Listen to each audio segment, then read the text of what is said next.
The legendary night witch who can grant people's wishes, actually turned into the emperor's only daughter, Princess Sia. However, her mother died as soon as she was born. The emperor chose to ignore this little life and placed her under house arrest in the palace. In the blink of an eye, 9 years passed. Sia quietly gazed out the window, lost in thought. The only maid by her side, Bella, brought the afternoon tea. "Your Highness, it is time for your snack."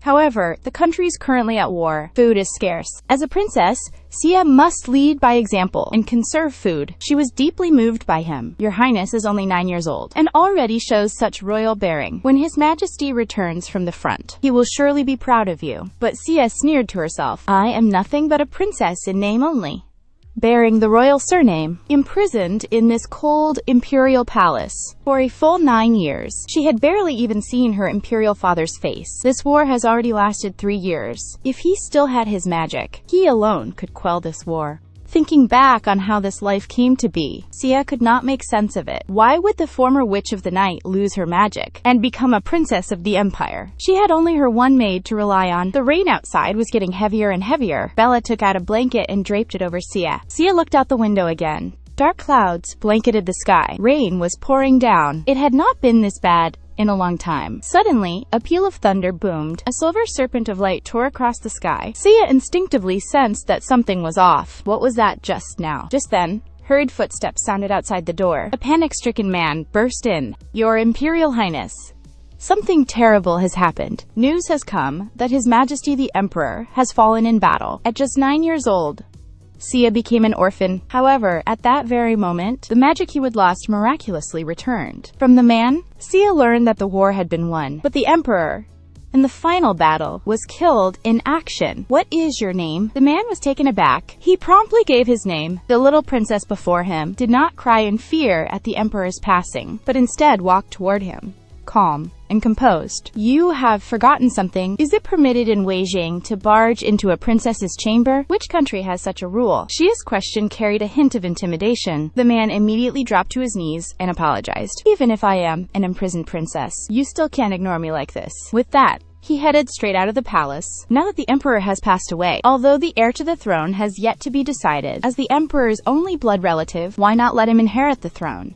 At that moment, in court, the ministers were arguing over the emperor's death. Endlessly, someone suggested finding someone of crab lineage to inherit the throne, but back when the emperor ascended the throne, he had already wiped out every trace of crab bloodline. Just as the crowd's quarrel dragged on, a deafening boom cut through the chaos. The main gate was shattered by a powerful blast. From the smoke and dust, a small figure slowly stepped out. "Why go looking somewhere else? Aren't I right here?" They stared at the girl who had suddenly appeared as she casually sat herself on the throne. The ministers erupted. Where did this kid come from? How dare they sit in that seat? Just then, they noticed Sia's long silver hair and blood-red eyes, and that icy gaze. Isn't that exactly the same as His Majesty's? Only then did everyone realize that the girl was actually Princess Sia. Suddenly, a man jumped out in opposition. How can a woman be emperor, let alone an imprisoned princess in name only? Sia's gaze swept over coldly. "Which family are you from?" Sia's tone was flat, carried an irresistible presence. Everyone was astonished.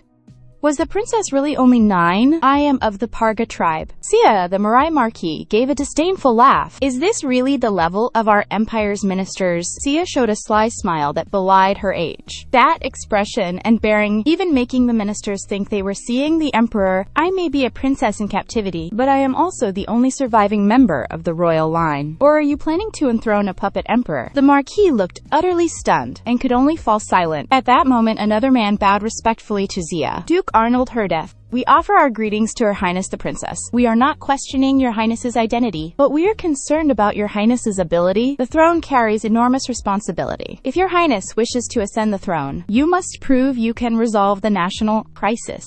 Sia smiles faintly. "What is so hard about that?" He reached out his hand. A dazzling light suddenly burst from his fingertips.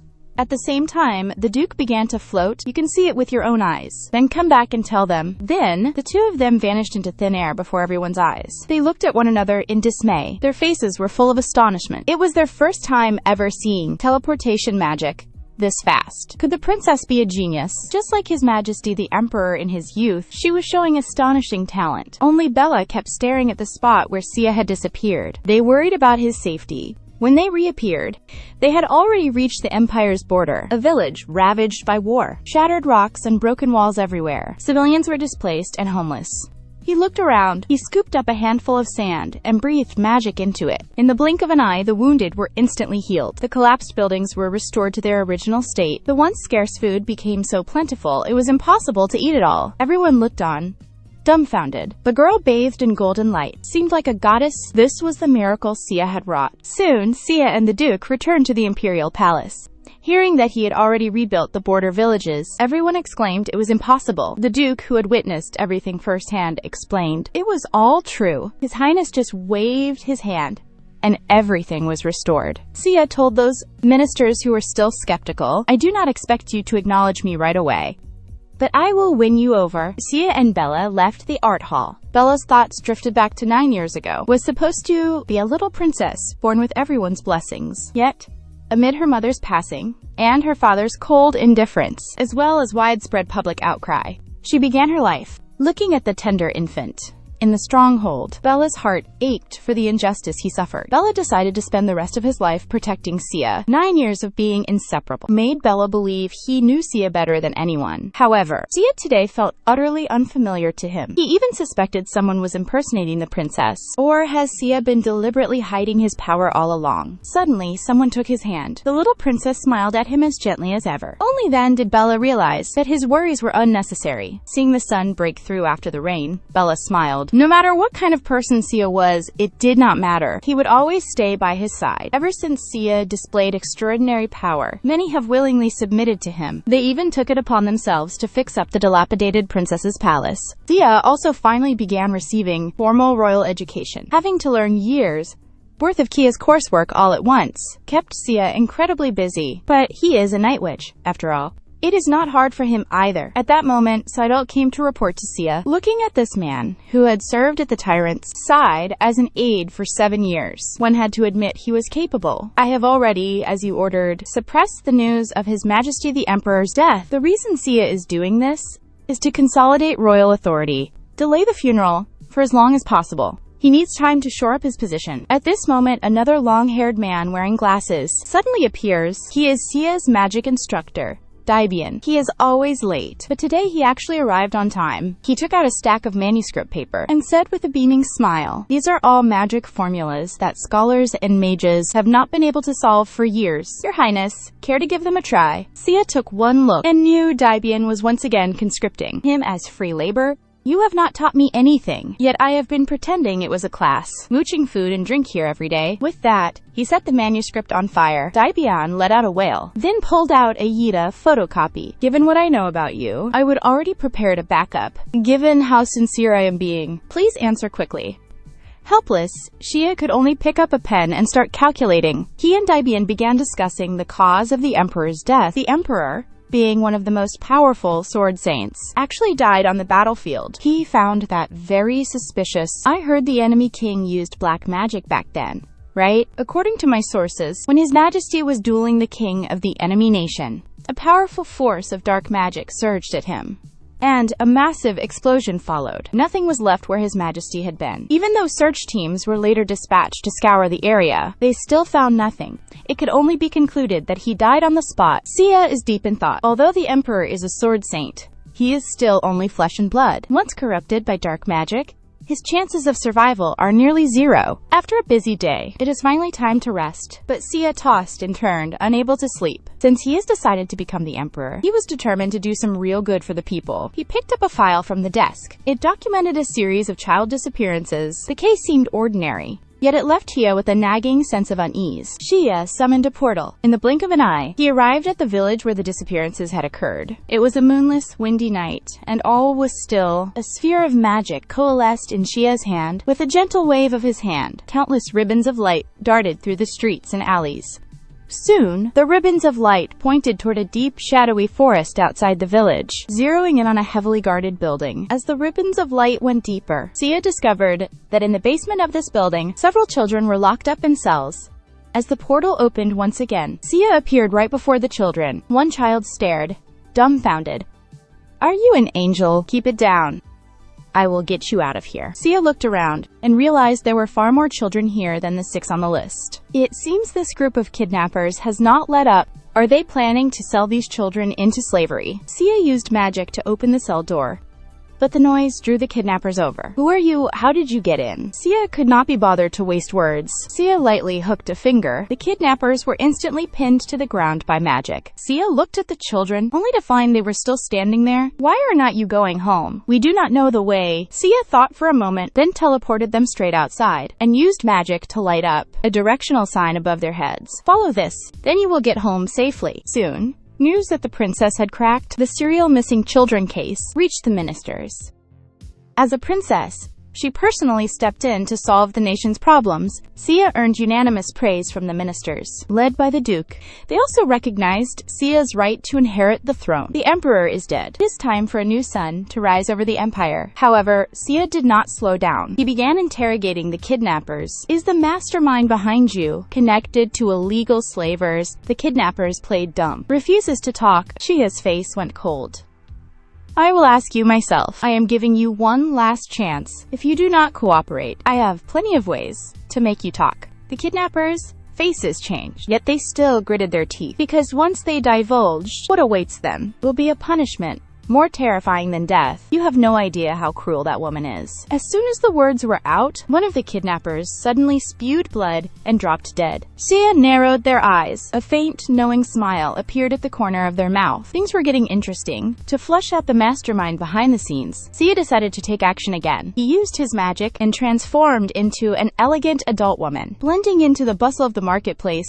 Based on clues extracted from the kidnappers' memories, at this casino's underground auction, illegal slave trading will take place. That woman should be right there. Just then, a man passing by accidentally bumped into Sia. In that instant, Sia noticed the aura of dark magic on him, but it had nothing to do with tonight's objective. He had to give up investigating. Casino was heavily guarded, but for Sia, it was a piece of cake. He learned from a nearby gambler that the golden ticket was the entry pass to the auction. Sia casually conjured up a golden ticket. He handed it to a casino employee and had him lead the way. Passing through a winding, hidden passage, he finally arrived at the auction venue. It was opulent and dazzling, yet the air reeked of a nauseating stench of decay. Xia slipped out of sight and quietly investigated the hall. Every lot here was worth a fortune. Everyone taking part in the auction was either rich or noble. There were even items from the royal family. Just then, a woman's voice drew Xia's attention.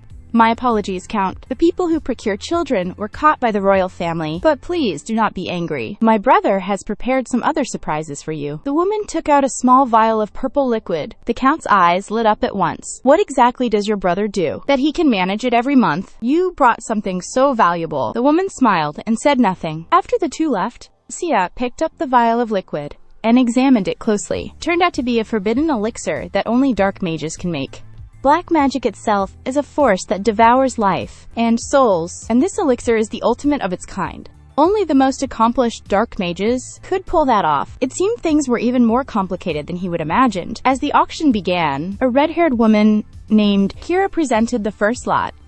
It was a splendid ruby. Sia recognized it at a glance. Isn't that the national treasure of the Kingdom of Lorette? Though it is just a small, unremarkable country, to put a country's national treasure up for auction, that is insane. The guests kept raising their bids, and the atmosphere gradually heated up. Just as the price was driven to its peak, the entire venue was suddenly plunged into darkness. The show is about to begin. A brief panic swept through the crowd. When the lights came on again, national treasure had already slipped into Xia's hands. You actually managed to steal a country's national treasure. Looks like you have got some skills after all. Kira stared warily at Xia. Who are you? Xia raised the arrest warrant in hand. Who else could it be? Of course, they are here to arrest the illegal auctioneers. Everyone realized Xia was royalty. They panicked at once. They scattered in fear, but the exit had already been sealed by Xia's magic. It was already too late to leave. At that, the Count, frantic, rushed forward. He snatched the arrest warrant. He jabbed a finger at Xia's nose and roared. Where'd this brat come from? How dare you impersonate someone from the palace and stir up trouble? You think I do not know the emperor is dead? There is no one now who can stamp an arrest warrant with the imperial seal.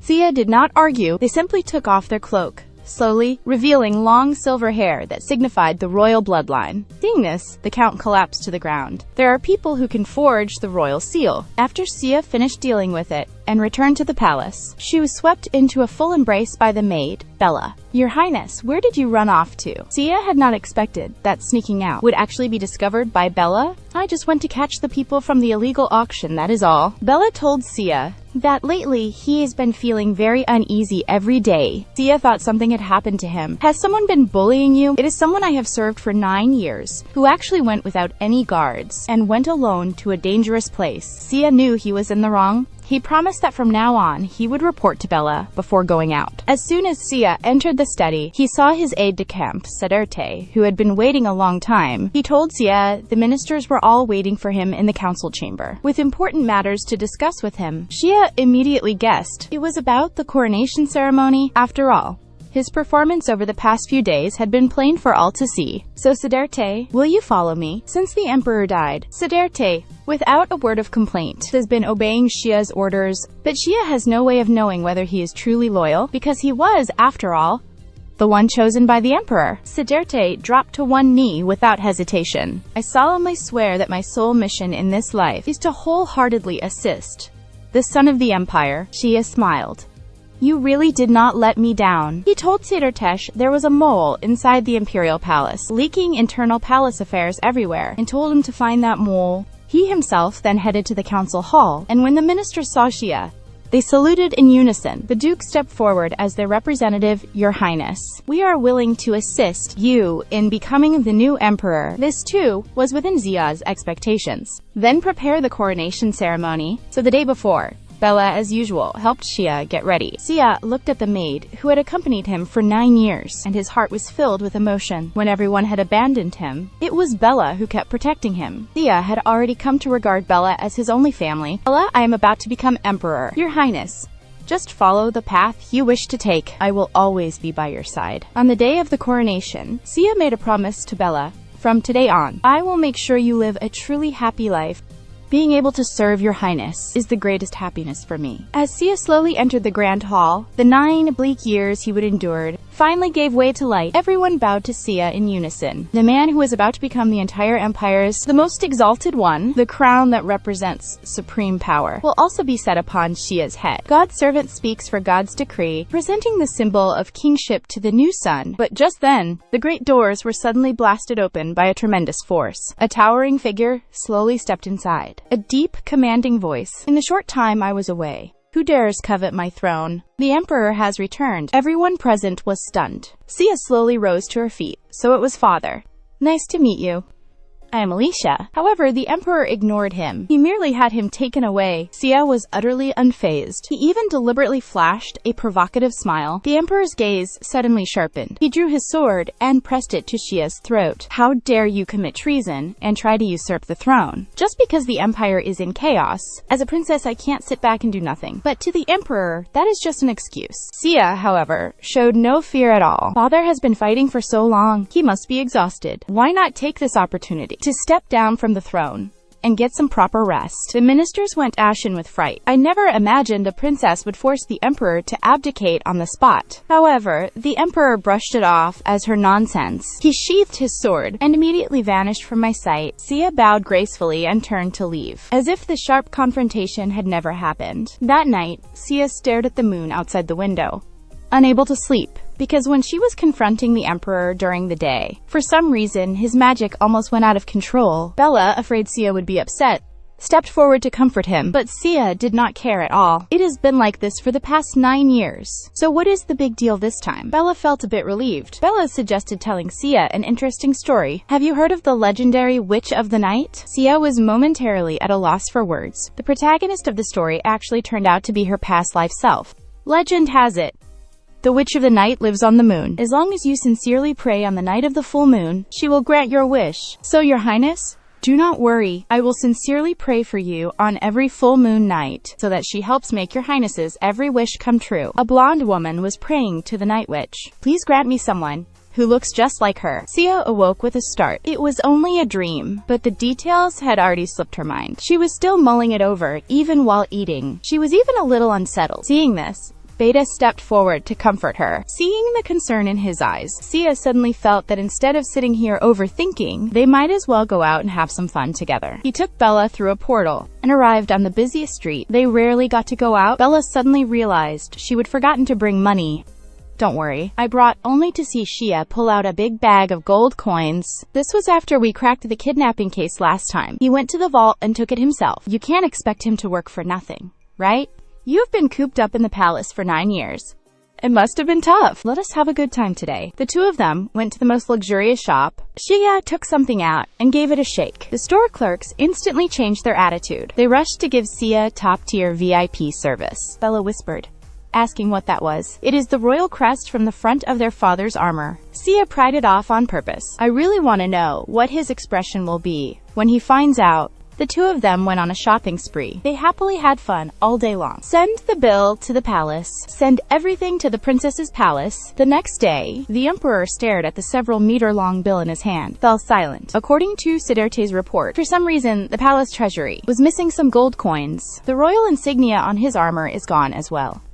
There are more than 20 wards set up around the treasury, yet Shia can come and go freely and get money. The emperor realizes this girl is no ordinary one. At that moment, Likian is brought in to deliver a report. Her Highness the Princess would like to invite you for afternoon tea. The emperor refuses outright. Sidelt is just about to say something, only to find the emperor had suddenly vanished. By a picturesque lakeside, the emperor appeared here looking bewildered. Clearly, he would been teleported here. What lovely weather today. The emperor turned his head and saw Shia leisurely sipping tea alone. You turned down my invitation to afternoon tea. Then I will just have to picnic with you. The emperor looked at Sia with displeasure. What on earth are you trying to do? Looks like you are not used to sitting on the ground. Sia raised a hand and cast a spell. A second later, they were seated facing each other across a dining table. Is this better now? The emperor stared at him. In an icy tone, why do not you leave? With your abilities, you easily could. You know that staying here won't change anything. This is my home. Where else could I go? Aren't you afraid I will kill you? Sia laughed. You do not actually think you could kill me, do you? I am not staying here to save my life. And it is not to win your ridiculous fatherly love, either. I am just sick of living like a corpse every day. And I am sick of repeating the same life. Day after day, you have been like this for 9 years, and you will go on like this too. I find my life now incredibly interesting. I am not going back to the way it was. The emperor's gaze darkens. The Shia gave him no chance to argue back. He used magic to teleport him away. The lakeside fell silent again. Sia lowered his head and looked at his palm. He was certain that as soon as he got close to the emperor, his magic would go out of control. He felt faintly uneasy. You should have killed me long ago. Now I can only strike first. At the meeting that day, the ministers proposed it was time to hold the coming-of-age ceremony. The coming-of-age ceremony is an important rite where noble children make their formal debut. Traditionally, it must be held at 16. But because of the emperor's absence and the war, it has not been held for 3 years. Many children have come of age. She still had not made her debut in society. Most importantly, the ministers wanted to take this opportunity to let everyone know of Princess Sia's existence. The emperor pondered for a moment and actually agreed to the ministers' proposal. When Bella told Sia the news, there were only 2 weeks left until the coming-of-age ceremony was held. Sia had little interest in this. Bella, however, took it very seriously. In his view, this meant the emperor had finally acknowledged Sia's status as a princess. Time was tight, and the workload heavy. Bella immediately set to work, starting with taking her measurements for her clothes, from making his formal attire to cramming banquet etiquette. Most importantly, he has to learn court dancing. Shia practices every day under his teacher's guidance. But without any talent for dance, he is having a hard time. With Bella's constant encouragement and cheering, he finally mastered the basic steps. But there is still a tricky problem. Who will be his dance partner? Usually, a noblewoman's dance partner is her father, or a male relative. Having been imprisoned for 9 years, Bella's only choice was the emperor. But she knew very well that man would never be willing to be her dance partner. Nor were they on terms to dance together amicably. Sia was a bit frustrated. If I would known I would not even have a dance partner, why bother learning to dance? Moonlight spilled over the girl's serene sleeping face. He had that dream again, Lady Witch. Please grant me a child. I hope this child looks like him. I hope he will love this child as he loves me. Let all of us find happiness. Sia murmured unconsciously in her sleep. The Witch of the Night will grant your wish. When she woke, Sia just felt groggy. Once again, she could not recall the details of the dream. She rubbed her sleepy eyes and, puzzled, touched her cheek. She had not slept for long, so why was her face still a bit puffy? Suddenly, Bella let out a startled cry. The next second, Bella had Xia wrapped tightly in her arms. Seeing Bella with tears streaming down her face, Xia was completely baffled. "Your Highness has been unconscious for 10 days. Xia was utterly at a loss.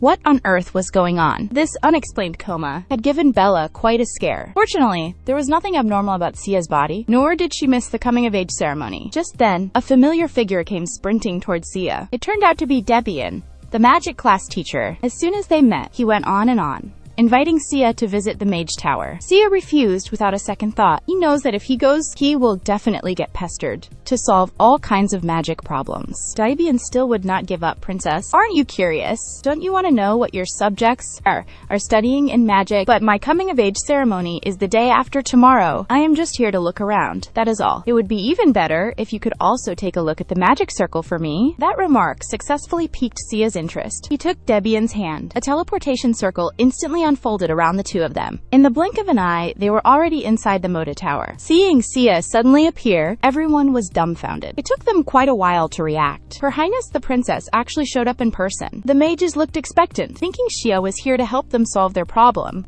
However, Debian bid them farewell with an apologetic look. But Xia went to the top of Mota. It was a room crammed with clutter. What drew Xia most were the drawings plastered all over the walls. There were scrolls for teleportation arrays. Because it is extremely difficult, these teleportation arrays have to be stored on scrolls. Xia pointed at a strangely shaped scroll and asked, "What is this?" "This one leads to the Dragon's Lair. Because its magical influence covers too wide an area, it must be specially preserved. Have you been there?" Debian kept shaking his head. "It is too dangerous. They say no one who goes there ever makes it back alive." Xia knew the dragon there had long been in a deep slumber. Just then, a wizard with a messy bird's nest of hair walked over. His name was Levin. "This is the scroll he drew." Raven carelessly tried to take the scroll down, but it accidentally stuck to his sleeve, which still had residue of a super adhesive potion on it. He tried to yank it off, and ended up tearing the whole scroll open. The magic circle activated instantly, transporting them to Dragon's Blood. Even the other mages were bundled up and sent along too. Seeing this, everyone started wailing. That was it.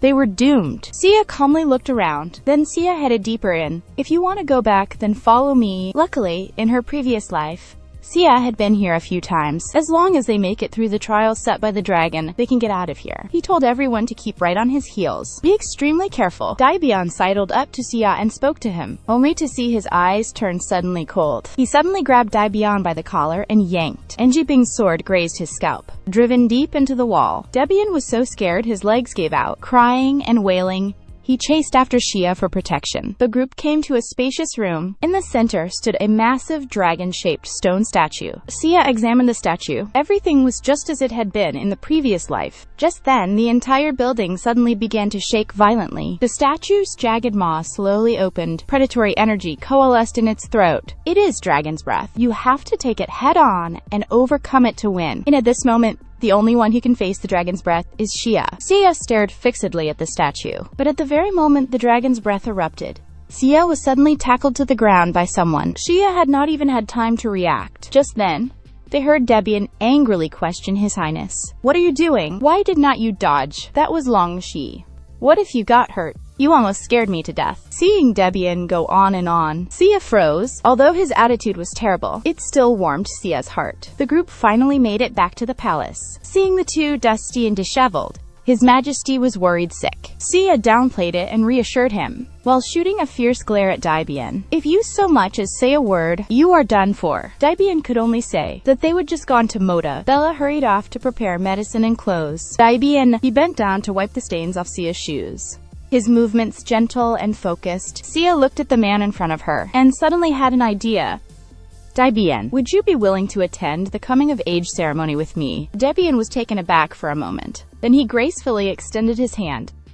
"It would be my honor, your highness." But Debian had concerns of his own. "This is your first time attending a banquet. Are you sure it is okay to go with me? Are you afraid the emperor will target you? How could that be? There is something you do not know. It turns out the mages of the magic tower are seen as oddballs by the world, even if they have already achieved great accomplishments and status. People only flatter them on the surface and still look down on them behind their backs. Debian worries Sia will be dragged down because of him. It would harm your reputation." This sudden concern made Sia's heart quiver. "Everyone knows I am the princess being held captive. Why care about idle gossip?" He was only Debian's eyes. "All you need to know is that you are the one I have chosen. That is enough." Debian once again flashed a radiant smile. "But I am not very good at dancing." "It is okay. I will teach you now." Soon, the day of the coming-of-age ceremony arrived. Seeing Sa all dressed up, the maids could not help but marvel. "Your highness looks just like an exquisite doll." Bella and Debian were already waiting by the carriage. At the sight of Xia, the two of them had amazement in their eyes. "Your highness, you truly look stunning today." Xia looked at the lavish royal carriage in surprise. How could her emperor father possibly be this generous? Bella said this was no big deal. For his little princess's pomp, he can make anything happen. Xia happily got into the carriage. "Thank you, Bella. I will be right back." Soon, Xia and Debian arrived at the banquet hall. The guests saw Xia. They whispered among themselves, "Is this the princess the emperor confined for 9 years? It seems the emperor still has not forgotten." Empress Cecilia's death. Xia went upstairs. The emperor was already waiting there. The moment he saw him, the emperor once again thought of his late wife and the happy moments they once shared. Xia was also a little surprised. She had thought the emperor would not attend. The two women stood together in silence. This was also the first time Xia, as a princess, making her public debut. The little princess is attending a royal ball for the first time. But an unexpected incident suddenly breaks out at the venue. After a thunderous bang, the entire palace shook. Oh no, intruders! A few minutes earlier, Xia had just made an appearance with the emperor, when the emperor left without looking back, not even a glance his way. Xia did not care either. He would long since gotten used to this kind of cold shoulder. Debian stepped forward and took Xia's hand. The two of them moved to the center of the dance floor, about to start dancing. Then, suddenly, something unexpected happened. The glass overhead in the ballroom suddenly shattered. A group of masked figures broke through the glass and stormed in. A thick fog instantly filled the entire hall. Screams erupted, one after another. Guests fled in a panic. A moment, the scene descended into utter chaos. Xia ordered Debian to evacuate the crowd. He scanned the area. Just then, he noticed a girl hiding in the corner. He dashed forward to take the girl away, but was stopped by a masked man who suddenly appeared, blocking his way. Xia raised his hand to deal with him using magic, but nothing happened. What is going on? His magic had actually vanished. Xia could only watch helplessly as the masked man moved toward him. The oncoming blade plunged into the assailant's body. Blood sprayed out, splattering across Xia's face. It turned out the knight who'd rushed over intervened in time and took down the masked man. "Your Highness, are you all right?" Xia showed not the slightest panic. She looked around, confirming there were still several masked men lurking nearby. Xia snatched the sword from the knight's hand, gripping the long sword with both hands, blade pointing downward. This time, it has to work. The instant the sword tip pierced the ground, an ice-blue magic circle blossomed like a flower. A frigid surge of magic swept across the whole area, freezing the assailant into an elven ice sculpture. The crisis was temporarily averted. Only then did Xia remember Debian. All the guests had been evacuated safely. Only he was lying on the ground unconscious. Xia looked at the unconscious man and sighed helplessly. Even the emperor had vanished. Only you were still thinking about saving people. He used his magic to heal Debian. Meanwhile, plagued by doubts, the palace is in such chaos. What on earth is the emperor doing? Just then, Siddhartha came rushing over, "Your Highness, His Majesty, something's happened to him." Seeing the emperor also unconscious, Xia was speechless. The doctor said that during the last battle, the emperor, he was attacked by dark magic. It has already been very difficult for him to hang on this long. Then when will he wake up? But the doctor can't give a definite answer either. Looking at Xia's grim face, the doctor hurriedly drops to his knees and kowtows. "I will do everything in my power to save His Majesty." At that moment, Siddhartha told Xia, from the illegal auction, Madame Kira has escaped from the dungeon. Based on the various clues left at the scene, she likely escaped with the help of an intruder. Siddhartha starts to speak, but stops. "If His Majesty remains unconscious, it will still fall to you to handle matters. Sia wears a mocking expression. What if he wakes up and thinks I took the chance to usurp power? What then? Saidelti was at a loss for words upon hearing that anyone who could break through the palace guards, barge into the banquet hall without warning, and take this specific prisoner who is being held. Looks like there is a mole in the palace. Zia ordered Saidelti, arrest all these people as soon as possible, especially Lady Kira. But after several days of pursuit, there was no progress. Kira kept spreading false information everywhere, sending the palace's men on one wild goose chase after another. That woman is too cunning. Sia is a bit tired. Why is he the one doing all the work, while the emperor is just lying there fast asleep? But the most pressing problem is still his magic. Sia decides to seize this opportunity to investigate why his magic is going out of control. He quietly slips into the emperor's bedchamber and signals the maids to keep quiet. He goes to the emperor's side and cautiously tests his magic. It is still unstable, sometimes strong, sometimes weak, and hard to control, so he can't use it properly. Zia reached out and lightly poked the emperor, trying to find out what was wrong. In the maid's eyes, however, this became the princess, letting bygones be bygones, and tenderly caring for her comatose father. How touching. Zia examined him for quite a while, and still could not figure anything out. Just then, the emperor's eyelashes suddenly quivered. Xia instantly withdrew his hand, and turned away, without looking back. He definitely did not want the emperor to get the wrong idea. Zidert reported to the emperor about the attack that occurred on the day of the banquet. Her Highness the Princess has already ordered the arrest of the fugitives. They are still tracking Kira's whereabouts. Looks like there are rats in the palace. The exact same tone made Siderte sigh inwardly. Only at times like this do those two seem like women. Just follow the princess's instructions and continue the investigation. Meanwhile, at a secret base somewhere, the long-missing Lady Kira finally appears. Her eyes are full of greed. Sooner or later, this country will be in my hands. The little princess, who had been imprisoned for 9 years, made her debut at a ball for the first time, and immediately received an invitation from Elizabeth, the Duke's daughter, to a tea party. The maid Bella was even more excited than Sia. Her little princess was finally going to have a namesake playmate. With Bella's encouragement, Sia agreed to attend, but before that, she wanted to take a stroll in the garden to clear her mind. The rose garden is the most romantic place in the palace. Even the air is filled with a fresh, sweet floral scent. Bella was a bit nervous. What if she runs into the emperor here? After all, she was still a little afraid of the emperor's ice-cold face. Sia, however, did not mind at all. He told Bella there was a teleportation circle in the garden personally set up by the emperor, and it was even decorated with a rose lace pattern.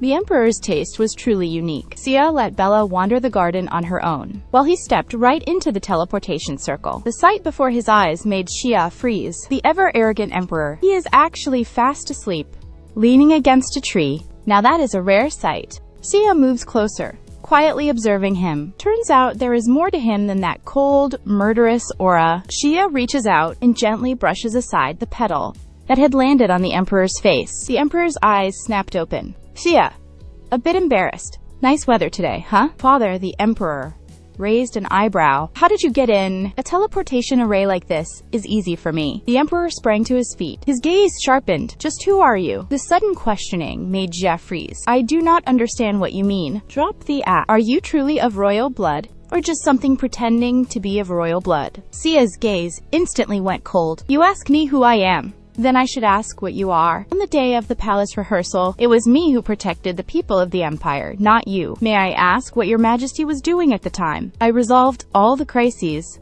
that happened that day, yet I am subjected to such questioning. And an emperor like you, who can't even protect your subjects, can you still be called an emperor? Facing Xia's relentless questioning, the emperor fell silent. Since you do not intend to answer, I will head back first. The emperor watched Xia's back as she left. His thoughts returned to the day the palace was invaded. The time he had already noticed that masked man who was preparing to ambush Xia. He was just about to draw his sword and step forward when he suddenly felt a violent backlash of the dark magic within his body. He coughed up a mouthful of blood. Everything went black before his eyes. He passed out. The next day, Xia arrived at the Duke's residence as promised to attend the tea party. As soon as she stepped down from the carriage, the Duke's daughter, Elizabeth, immediately bowed to pay her respects. Your Highness, Princess, I sincerely thank you for coming. Xia recognized her at a glance. Isn't this the girl he saved at the ball? Elizabeth excitedly clasped Xia's hand. This tea party today is actually to thank you. Your valor when you stood up to those thugs, and your composure as you cast your spells, were just so cool. Watching Elizabeth madly singing her own praises, even Sia felt a bit embarrassed. Your Highness, how did you learn magic? I never formally studied it. I just go by instinct and experience. Seeing Elizabeth so curious, Sia immediately condensed a sphere of magic in her hand. Then I will show you. He tapped his fingertips lightly, and magic began to flow. Amid a dazzling interplay of light and shadow, the two of them instantly found themselves on a golden beach. Since we are here, then let us have some fun today. They then found themselves in a bustling marketplace again. As a noble lady, Elizabeth, they rarely came to markets like this, so they were curious about everything. They stopped at a stall selling ornaments. Elizabeth instantly recognized handicrafts that symbolized the Night Witch. The stall owner enthusiastically told them about the story of the Night Witch, listening to everyone praise who she had been in a past life. Sia felt conflicted, while Elizabeth happily bought one, intending to hang it in her room. More and more people were filling the marketplace. The two of them struggled to weave their way through the crush of people. Just as Sia was about to teleport back with magic, she realized that Elizabeth had suddenly disappeared. At this moment, the lost girl was curled up in an alley, sobbing, afraid she might never make it home again. Just then, an old woman in a black cloak approached her. Pretty young lady, come over here. Elizabeth, completely unsuspecting, walked over. The old woman took a small mirror out of her pocket. This mirror really suits you. Only 2 yuan. When Elizabeth's gaze fell on the mirror, her eyes instantly went vacant. She kept muttering,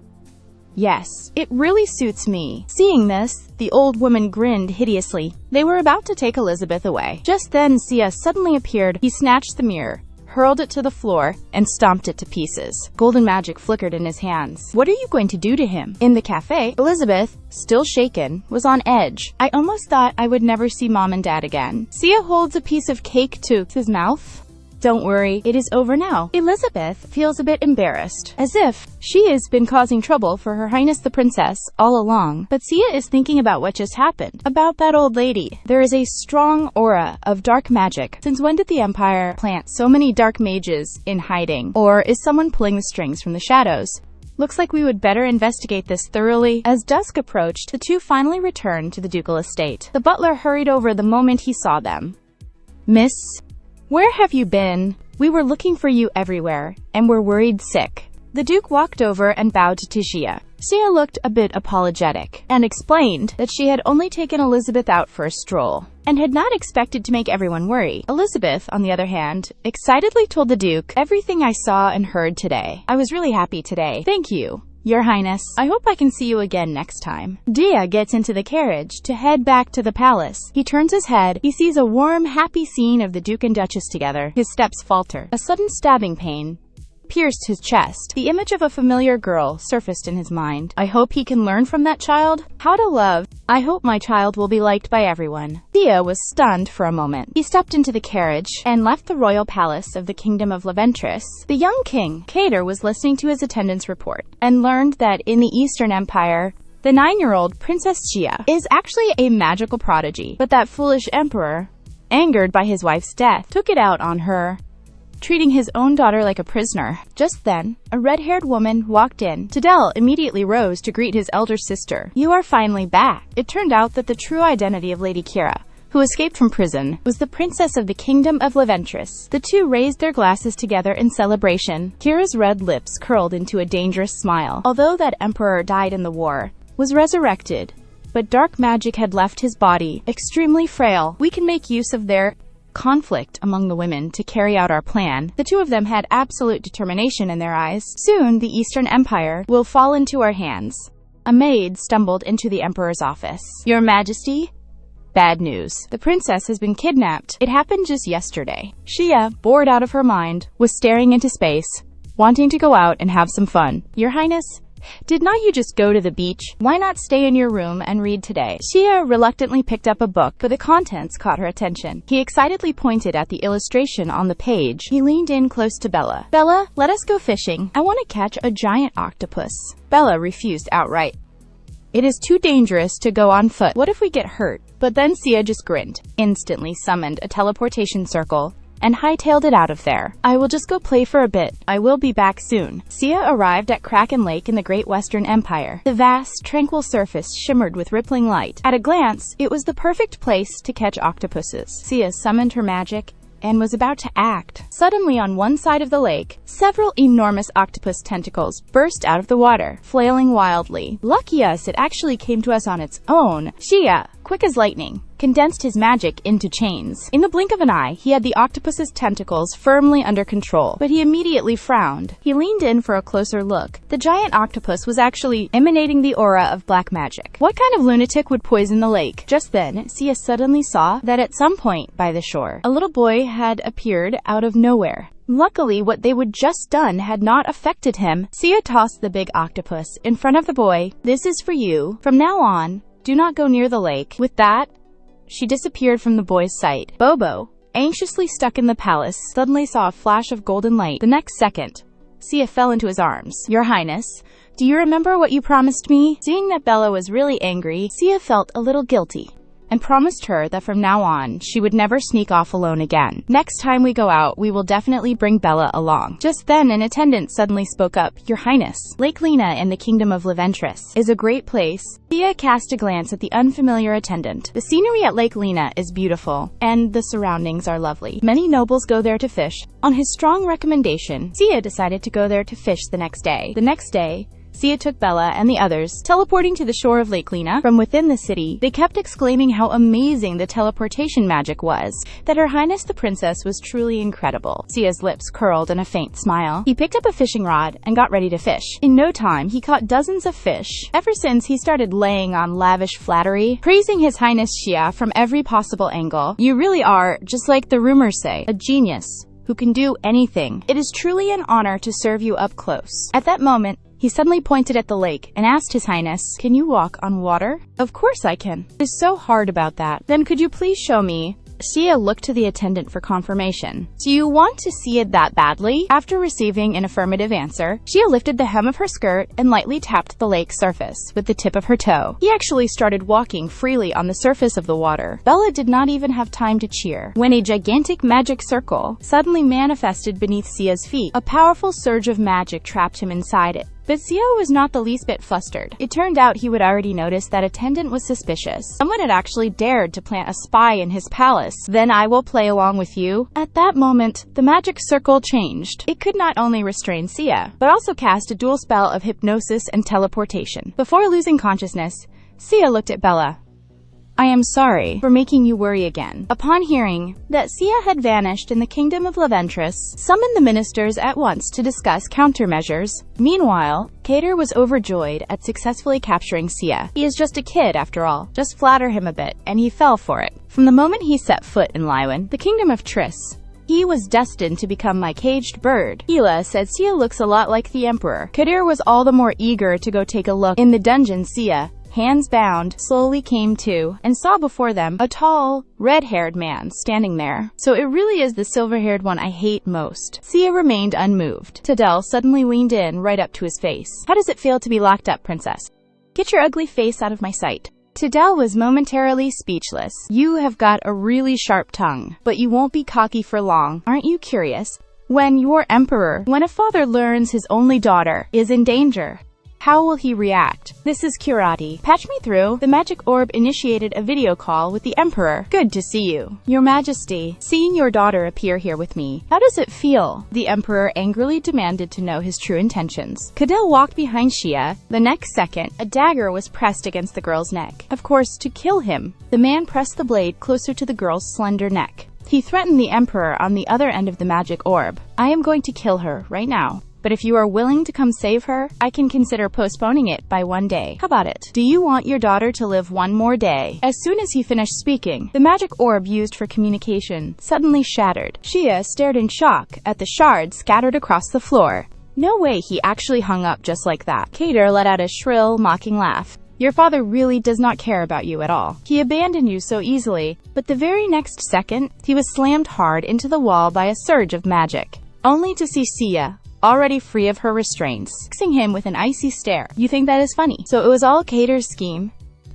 He leveraged Sia's formidable magic to deliberately sow discord in the already fragile parent-child relationship between him and the Emperor. Kira was fanning the flames on the side. You would not. You really think of that Emperor as family, do not you? He does not care about you at all. Is he worth you being this loyal? A man who does not even care about his own flesh and blood daughter is not worth your feelings. You would better just dump him and join our kingdom. I will bring your handmaiden over too. She is the one you truly see as family, is not she? Hearing those words, Dia, who had been resisting all along, wavered a little. And at this moment, in the Eastern Empire, the way things were unfolding was completely different from what Shia saw. The Emperor had clearly done nothing, yet the magic orb actually shattered on its own. He immediately realized this was Cotter's ruse. The council chamber was in an uproar. Some ministers argued that troops must be dispatched at once to rescue the princess, while others maintained that the princess was exceptionally capable and would be able to resolve it herself soon. For a time, the debate rose and fell in waves. After a brief silence, the Emperor immediately mobilized the troops inside the castle of the Kingdom of Relentless. Sia, clad in a black dress, arrived at the restaurant. She immediately spotted two people she did not want to see. After learning the two were siblings, Sia concluded that on the day of the coming-of-age ceremony, it was Cutter who had sent people to infiltrate the palace.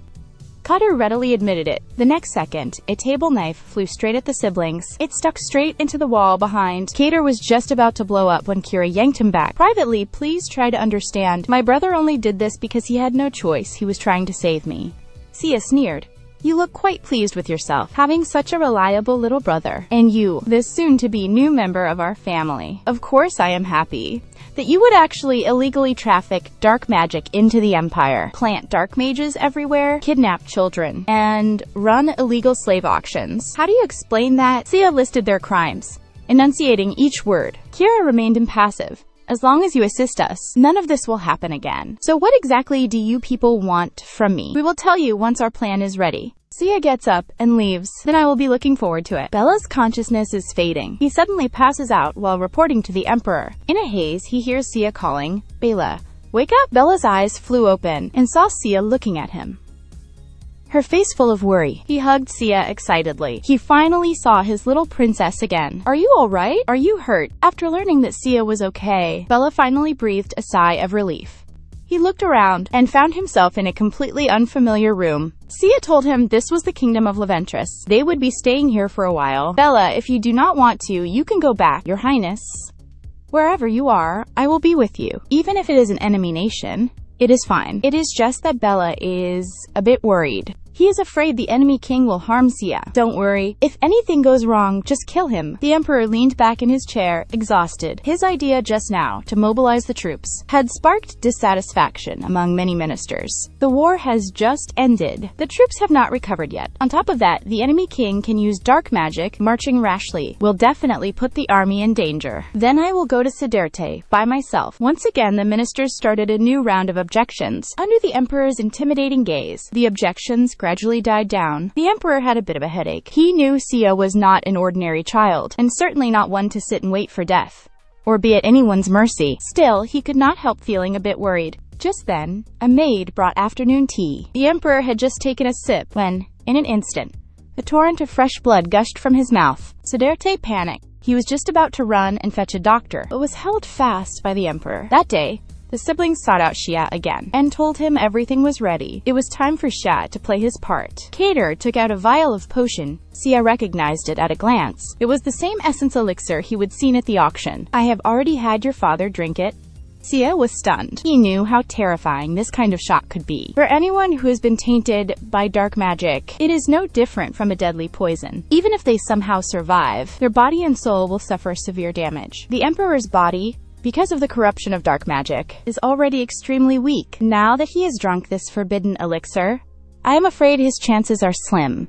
But Xia has a question. How would he willingly drink something like that? Of course, not willingly. It is all thanks to the people I planted in the palace. The credit goes to my informants. Our people spent a great deal of time inscribing a teleportation magic circle in the Emperor's bedchamber, because he does not die that easily. We will teleport him over shortly. Cruel excitement flickered in Cotter's eyes. And you only need to do one thing. Kill him. Are you asking me to commit patricide? Such a heinous crime. He never loved you anyway. What would killing him accomplish? Just then the main doors were suddenly pushed open. Your Highness, you absolutely must not. It was Bella. He rushed in without a second thought. Your Highness, no matter how much you hate His Majesty, he is still your father. If you do something like this, even if you ascend the throne, his heart would never be at peace, either. Bella did her utmost to persuade Sia. She absolutely could not let Sia commit such a foolish act that defied human decency. A glint of violence flashed in Cater's eyes. A mere maid actually dared to meddle in her master's affairs. A heavy slap landed across Bella's face. The force was so great, it sent her crashing to the ground. Seeing his most important family member get hurt, Sia's pupils suddenly contracted. How dare you hit him? Who told him to meddle? In the next second, golden magic surged like a raging tide, erupting from within Sia. His voice was bone-chillingly cold. You really think I am just a kid? How dare you lay a hand on my people? Cater and Kira's faces changed drastically, facing Sia's overwhelming magical onslaught. Despite their desperate resistance, an invisible force still clamped down hard on their throats. Cater could not believe it. Am I really gonna die like this? With a thunderous boom, the magic exploded. The siblings had collapsed to the ground like limp rags. Sia was pulled into her embrace. She used magic to heal him. I am sorry for putting you in such danger. The Emperor regained consciousness. His head felt like it was splitting. In a daze, he realized that his palace had long since been infiltrated by enemy spies. He struggled to his feet, but the moment he touched the ground, he triggered the teleportation circle. When he opened his eyes, he was already in an unfamiliar dungeon. His hands were bound. Sia was standing quietly by his side. He spoke softly. You know, if I were just an ordinary child, I would already be a cold corpse by now. If you really despise my existence that much, you might as well have strangled me at birth. I understand the sorrow and anger of losing a loved one, but you can't blame it all on me. Facing Xia's accusation, the Emperor remained silent for a long time. He slowly began to speak. The words "I never even thought about having children" mercilessly shattered Sia's last shred of hope. He reached out and grabbed the Emperor by the throat. I never hoped for your love anyway. Even if I once did, I never will again. Sia let go, picked up the sword from the ground, and pointed it straight at the Emperor. Tears slipped down silently. I already know your answer. Now disappear from my sight for good. At that very moment, the scene before my eyes suddenly shifted. The dark cell vanished. In its place was a bustling marketplace. People laughed and chatted merrily. Joy fills the air. Wishing the Emperor and Empress a happy marriage, Jia has unexpectedly returned to the day of their parents' wedding. The two embrace and kiss. They make eternal vows before everyone. As the scene shifts, the Emperor leads the Empress to the rose garden. This is the surprise he prepared for his beloved. Open your eyes. What met Cecilia's eyes was a great tree covered in blooming roses. Sia recognized it too. It was none other than the Emperor's secret base. At that moment, they were immersed in unparalleled bliss. But the good times did not last. The Empress was diagnosed as unable to bear children, though the Emperor did not care at all. I do not need children. All I need is you. But the Empress wanted to be a mother. Night after night, the Empress prayed to the moon, Night Witch, please grant me a child. I know His Majesty actually longs to have a child of his own too. I wish for my family to be happy and whole. At that moment, Xia recalled all the details of his past and present lives. He finally understood why he possessed magic powerful enough to destroy a nation, yet could never harm the Emperor. It turned out the Empress had prayed to him. She hoped her child would become the most beloved child in the world. The ever-lonely Night Witch was moved by this humble wish. He too wanted to know what it felt like to be loved, so he cast a forbidden spell on himself and became the Queen's child. But reality was the exact opposite. He did not receive the affection he had expected. Instead, he was imprisoned for a full 9 years, until news came that the Emperor had been killed in battle. Only then did his magic return. However, the restraints left on him were still there. He could not harm the Emperor in the slightest, so whenever he tried to approach the Emperor, his magic would go out of control. The scene shifts again. This time, it is the day of Xia's birth. After giving birth, the Empress is on the brink of death. The Emperor, trembling, begs Cecilia, I do not want the child. I only want you. Please, Do not leave me. The Empress weakly shakes her head. Your Majesty, stop denying our child. Please promise me you will love him. The desperate Emperor suddenly remembered that in the dark forest of the Western Empire, there is an herb that can cure any illness. Cecilia, wait for me. I will definitely find it to save you. Sia watched all of this in silence. The Empress sensed Tia's presence. She slowly turned to look in his direction. Tia was a bit surprised that the Empress could actually see him. Do you regret the wish you made? Those 10 months I carried you were the happiest time of my life. Her gaze at Sia was filled with love. If you are not satisfied with the life you have now, then go live a life of your own. The magic that had always bound Sia completely vanished in that moment. Inside the Imperial Palace, Sia lay unconscious in bed. The Emperor was very puzzled. Clearly, he was the one whose heart had been pierced. Why was it Jia who fell? Faced with the child his wife gave her life to bring into the world, he could not give her all his love. Yet he could not truly hate her either. He could only keep Sia shut away in the Imperial Palace and occasionally go see her. Back then, Sia was still an innocent, adorable little girl, but after the 3-year war ended, seeing Sia again, the Emperor felt everything had changed. The way Sia looked at him was so cold, nothing like a 9-year-old child. The Emperor felt Sia had never seen him as a father. But it was not until Sia, in tears, thrust a sword at him that he realized Sia had actually always yearned for his love. When on earth will it work? The Emperor anxiously questioned the doctor, but the doctor could not find the cause. Losing his patience, he was about to draw his sword and finish the doctor. But Siddhartha stopped him in time. Your Majesty, you must not do this. He is already the most skilled physician in the Empire. If you kill him, no one will be able to save the princess. Then what exactly is the cause? Could it be dark magic? But Daibian found no trace of dark magic. Just when everyone was at their wits' end, the Emperor suddenly gave the order to gather all mages and immediately draw a teleportation circle. I am going to the dark forest of the Western Empire to seek an herb that can cure all diseases. However, just after he left, Sia woke up. Daibian and the doctor were moved to tears. Their lives were finally spared. It turned out the Emperor had said before he left that if Sia still was not awake when he returned, he would take their heads. Sia was utterly speechless. Why had the Emperor suddenly started taking Sia so seriously? Did he spot some serious illness? Jia wakes up, thrilled. They tell him that, to save him, the Emperor went to the dark forest to find a mysterious herb, but a twinge of unease rises in Sia's heart. The Emperor and the mage Raven arrived in the dark forest via a teleportation circle. The Emperor had him wait once more, and went in alone to search for the herb. The legendary forest is overrun with monsters, guarded by the forest guardian. 9 years ago, he was thwarted by its power, and ultimately returned empty-handed. The forest was silent. Before anyone realized it, 3 monsters had already silently appeared behind the Emperor. As the Empire's foremost sword saint, he had swift and formidable swordsmanship and spiritual power, and felled a magical beast in the blink of an eye. But the Emperor had no desire to fight. He only wanted to find the herb as quickly as possible. He raced toward the depths of the forest. At last, a colossal ancient tree came into view. The herb that might cure all diseases was swaying on a branch. At the instant his fingertips touched it, suddenly, a vine shot toward him. The Emperor took a closer look. The ground suddenly erupted with countless vines that launched wave after wave of attacks at him. The Emperor kept swinging his sword, cutting them down, but more snake-like tendrils darted out of the shadows. The Emperor seized the moment and made a desperate gamble. He leapt forward and thrust his sword at the ancient tree, but was violently flung back by a barrier. Just then, the entire forest suddenly turned strange. The Emperor sensed the danger. That tree must not be touched, or he would die. Seeing the situation turn dire, the Emperor decided to retreat. Behind him, the pursuing vines had taken on an eerie blood-red hue. In the nick of time, Raven triggered a teleportation spell and returned to the palace. Sia was drinking soup. Suddenly, the Emperor and Raven appeared by her side. Seeing his daughter awake, the Emperor could not hide his excitement. At that moment, a loud boom suddenly came from outside the palace. The whole palace shook.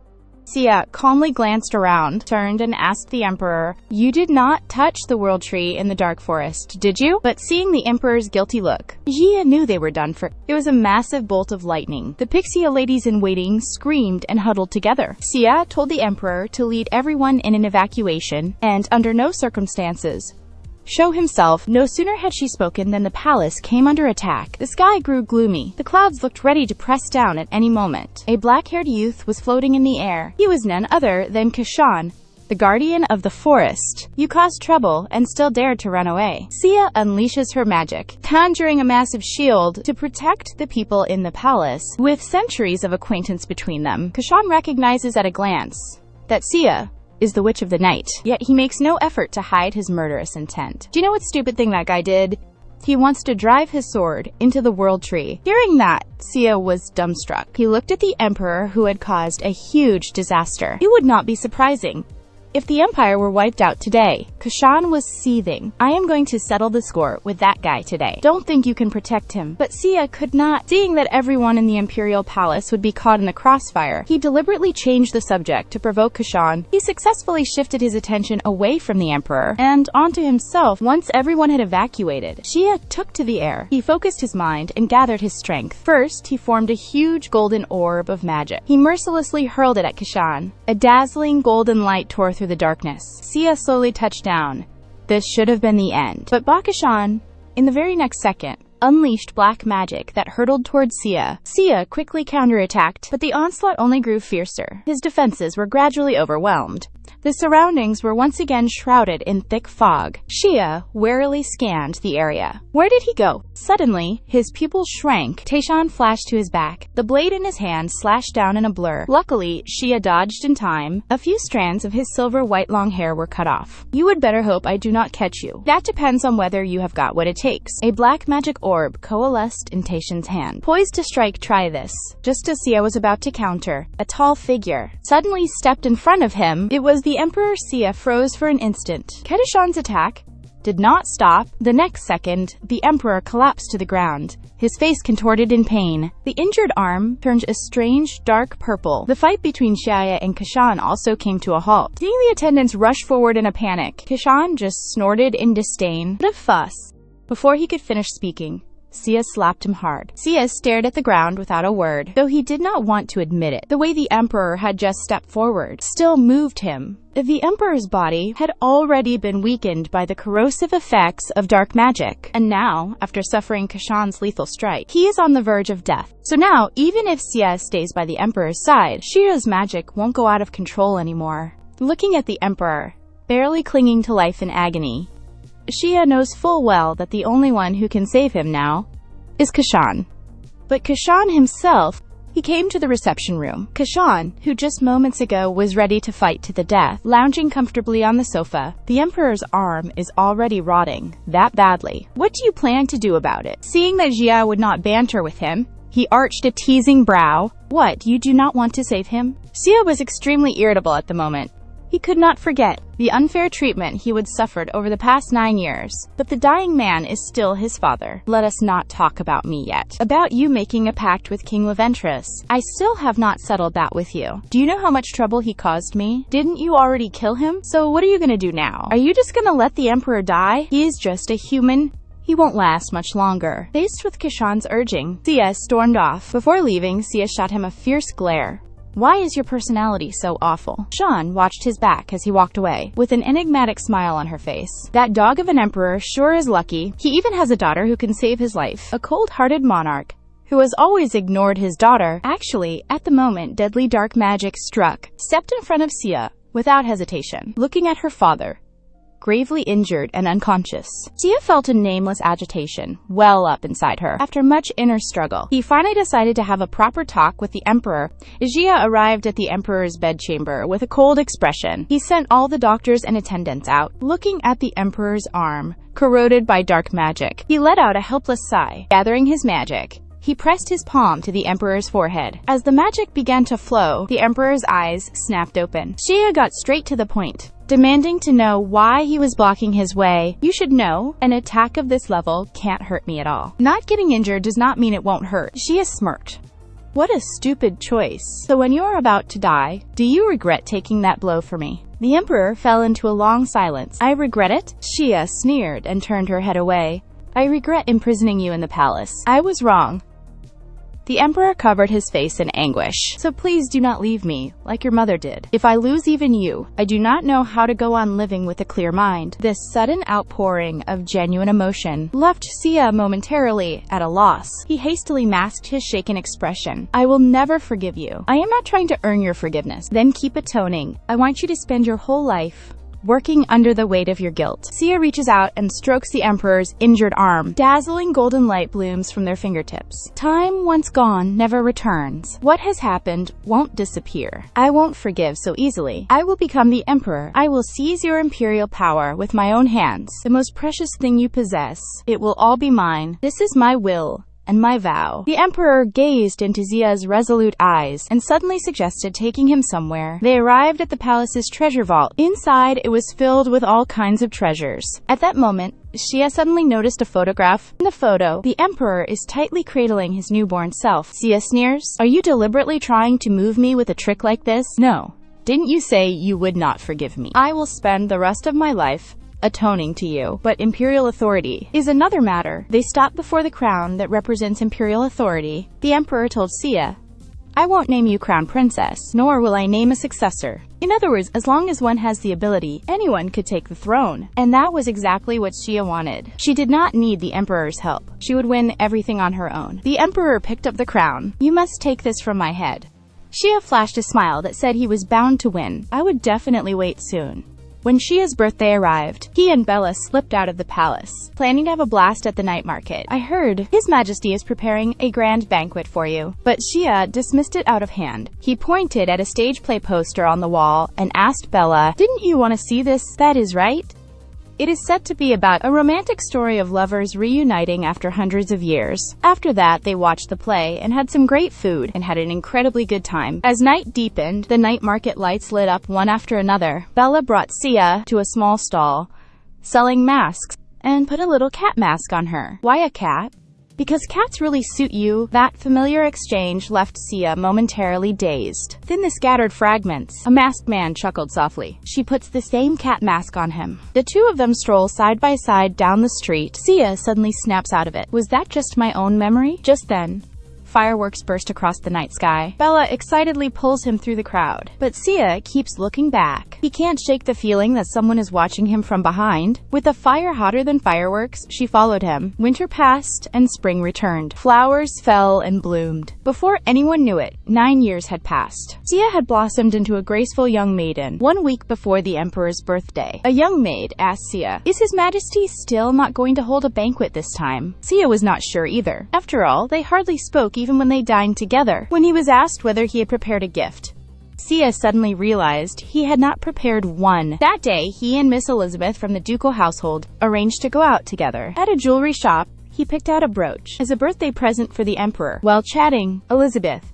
beaming with happiness, brought up her sweet trip with her fiancé, and also invited Sia to visit the Duke's residence when she has time. "He gave me flowers. I used them to decorate my room. They are really beautiful." "Okay, I will come." Seeing Sia looking completely unfazed, Elizabeth grew curious about what he had in mind. "Your Highness, are not you considering marriage? You are at the age where you should be getting engaged." Sia merely smiled faintly. "I do not want to think about that for now." "Stop, thief." Suddenly, a commotion came from behind. They saw a man clutching a bag, racing toward them. As the man drew closer and closer, Sia quickly pulled Elizabeth behind and shielded her. Magic flowed at Sia's fingertips, soundlessly coiling around the man. The next second, he was hurled 100 meters into the air. Then, with a thud, he crashed to the ground. Sia took the bag back and returned it to its owner. He told Elizabeth to head back first. "I will take this guy to the city watch, and while I am at it, check on their routine work." Dinner. The emperor, for once, spoke up on his own. "I heard there was a disturbance on Central Avenue today." Sia replied calmly, "Yes, just a minor incident." The emperor sighs helplessly. "When are you going to take a guard with you when you go out? Do you think a guard can protect me?" Sia's retort left the emperor momentarily tongue-tied. The emperor asks Sia, "Did you fire Biganin, the one in charge of the security corps?" "Yes."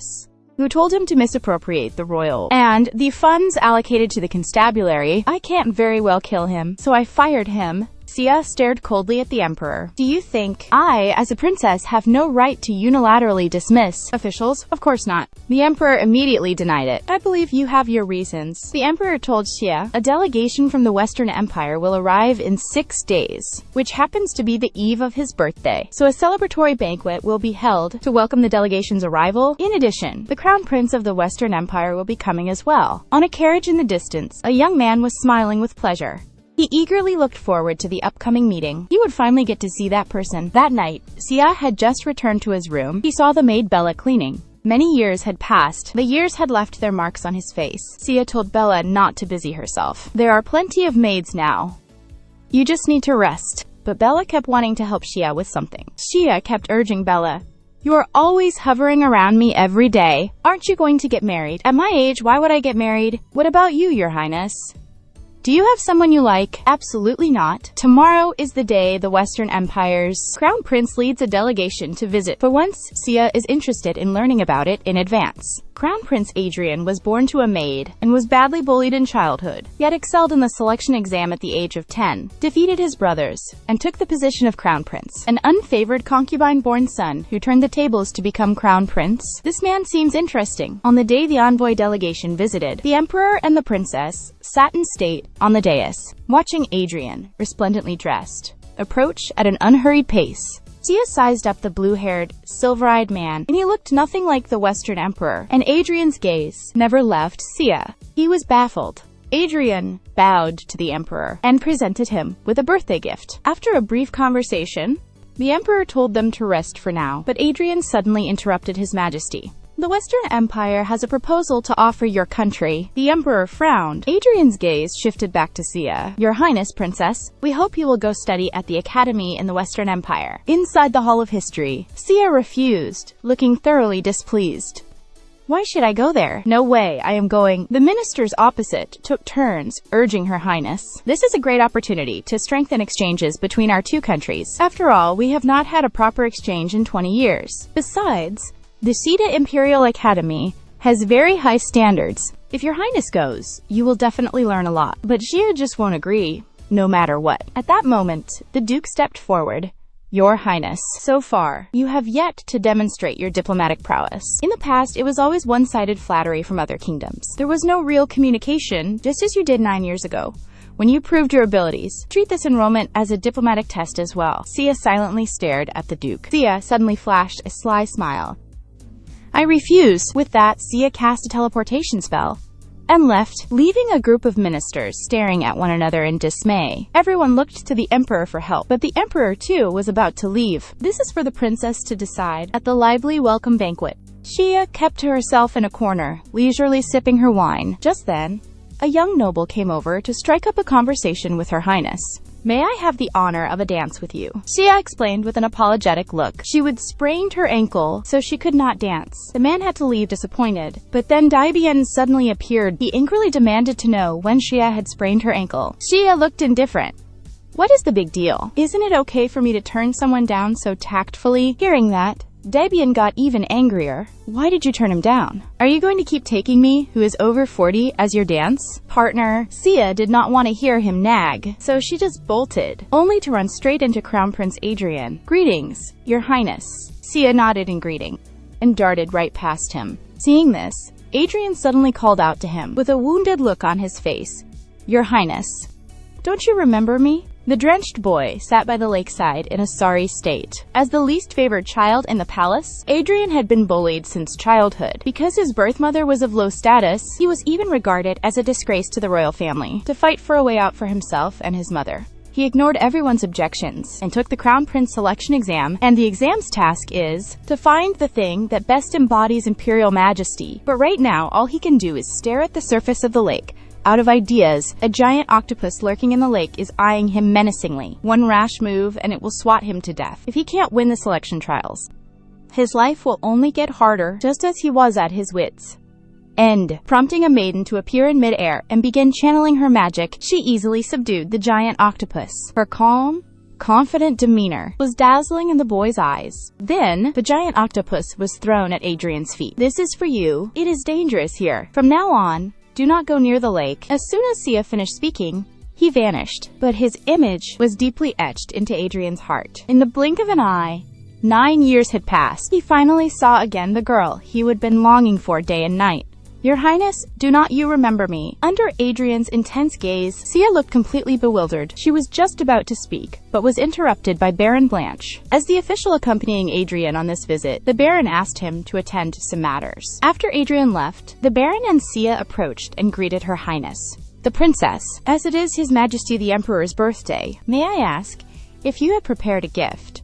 But of course, it was sent over before the banquet.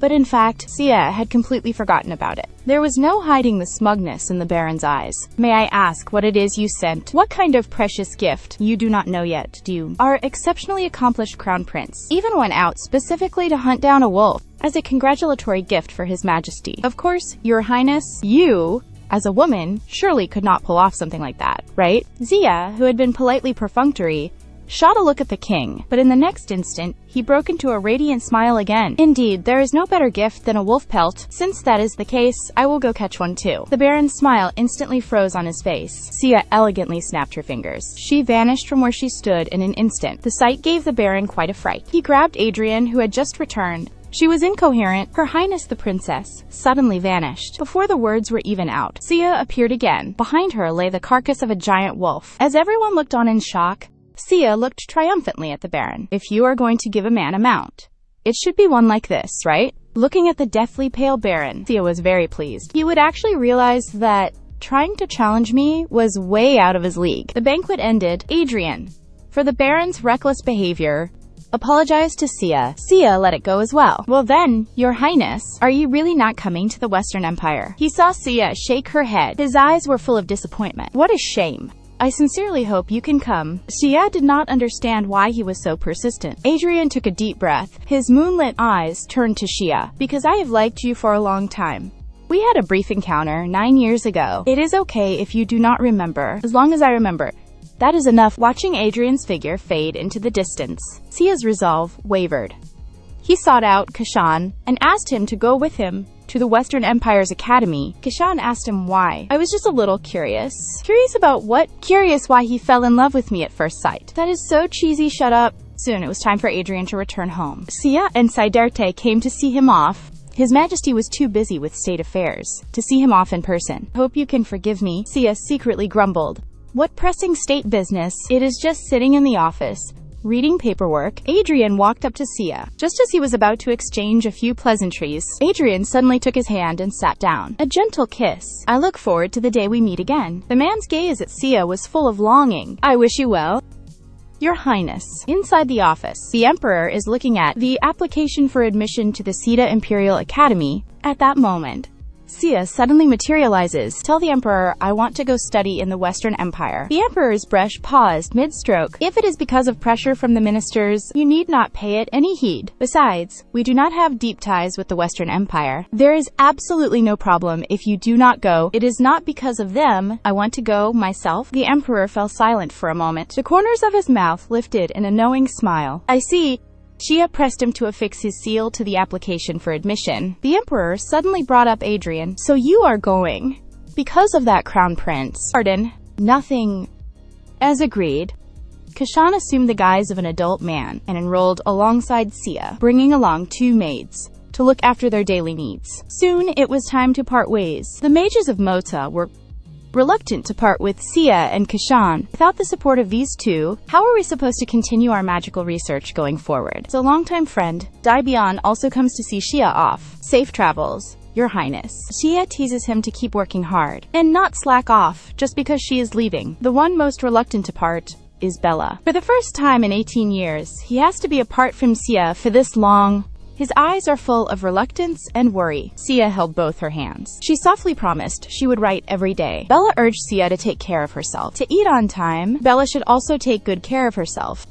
"Don't be sad because you miss me." Their tender farewell made Kassan very impatient. "You two sure talk a lot." With a snap of his fingers, several of them vanished on the spot. Inside the Western Empire Academy, a woman's furious roar caused quite a commotion. They saw Sia pin Kashan to the ground and pummel him. "You idiot! Who told you to teleport? Didn't you see I was saying goodbye to Bella?" After the maid's repeated persuasion, Sia finally stopped. At that moment, The maid handed over the school bag. Lord Taishan, please go take the entrance exam now. Why am I the only one? Isn't he taking it? Sia looked at him smugly. Because I am already at the Western Empire's Imperial. The enrollment procedures have been completed at the office. Taishan looked at Sia with a sullen face. He got up off the ground, unwilling to accept it. In the end, his face full of resentment, he grabbed his backpack and walked into the academy. He already regretted coming as a study companion. Suddenly, a group of people came running, gasping for breath. The man in the lead was dazzling, like a walking light bulb. Greetings, Your Highness, Princess. I am Uncle Mu, the guide sent to receive you. I have been waiting for you at the port. I did not expect you had already arrived at the academy. I am really sorry. Xia smiled and said it was fine, because it was not his fault. It was all Taishan's fault for carelessly using teleportation magic. Just then, a blonde woman with purple eyes suddenly appeared. Mr.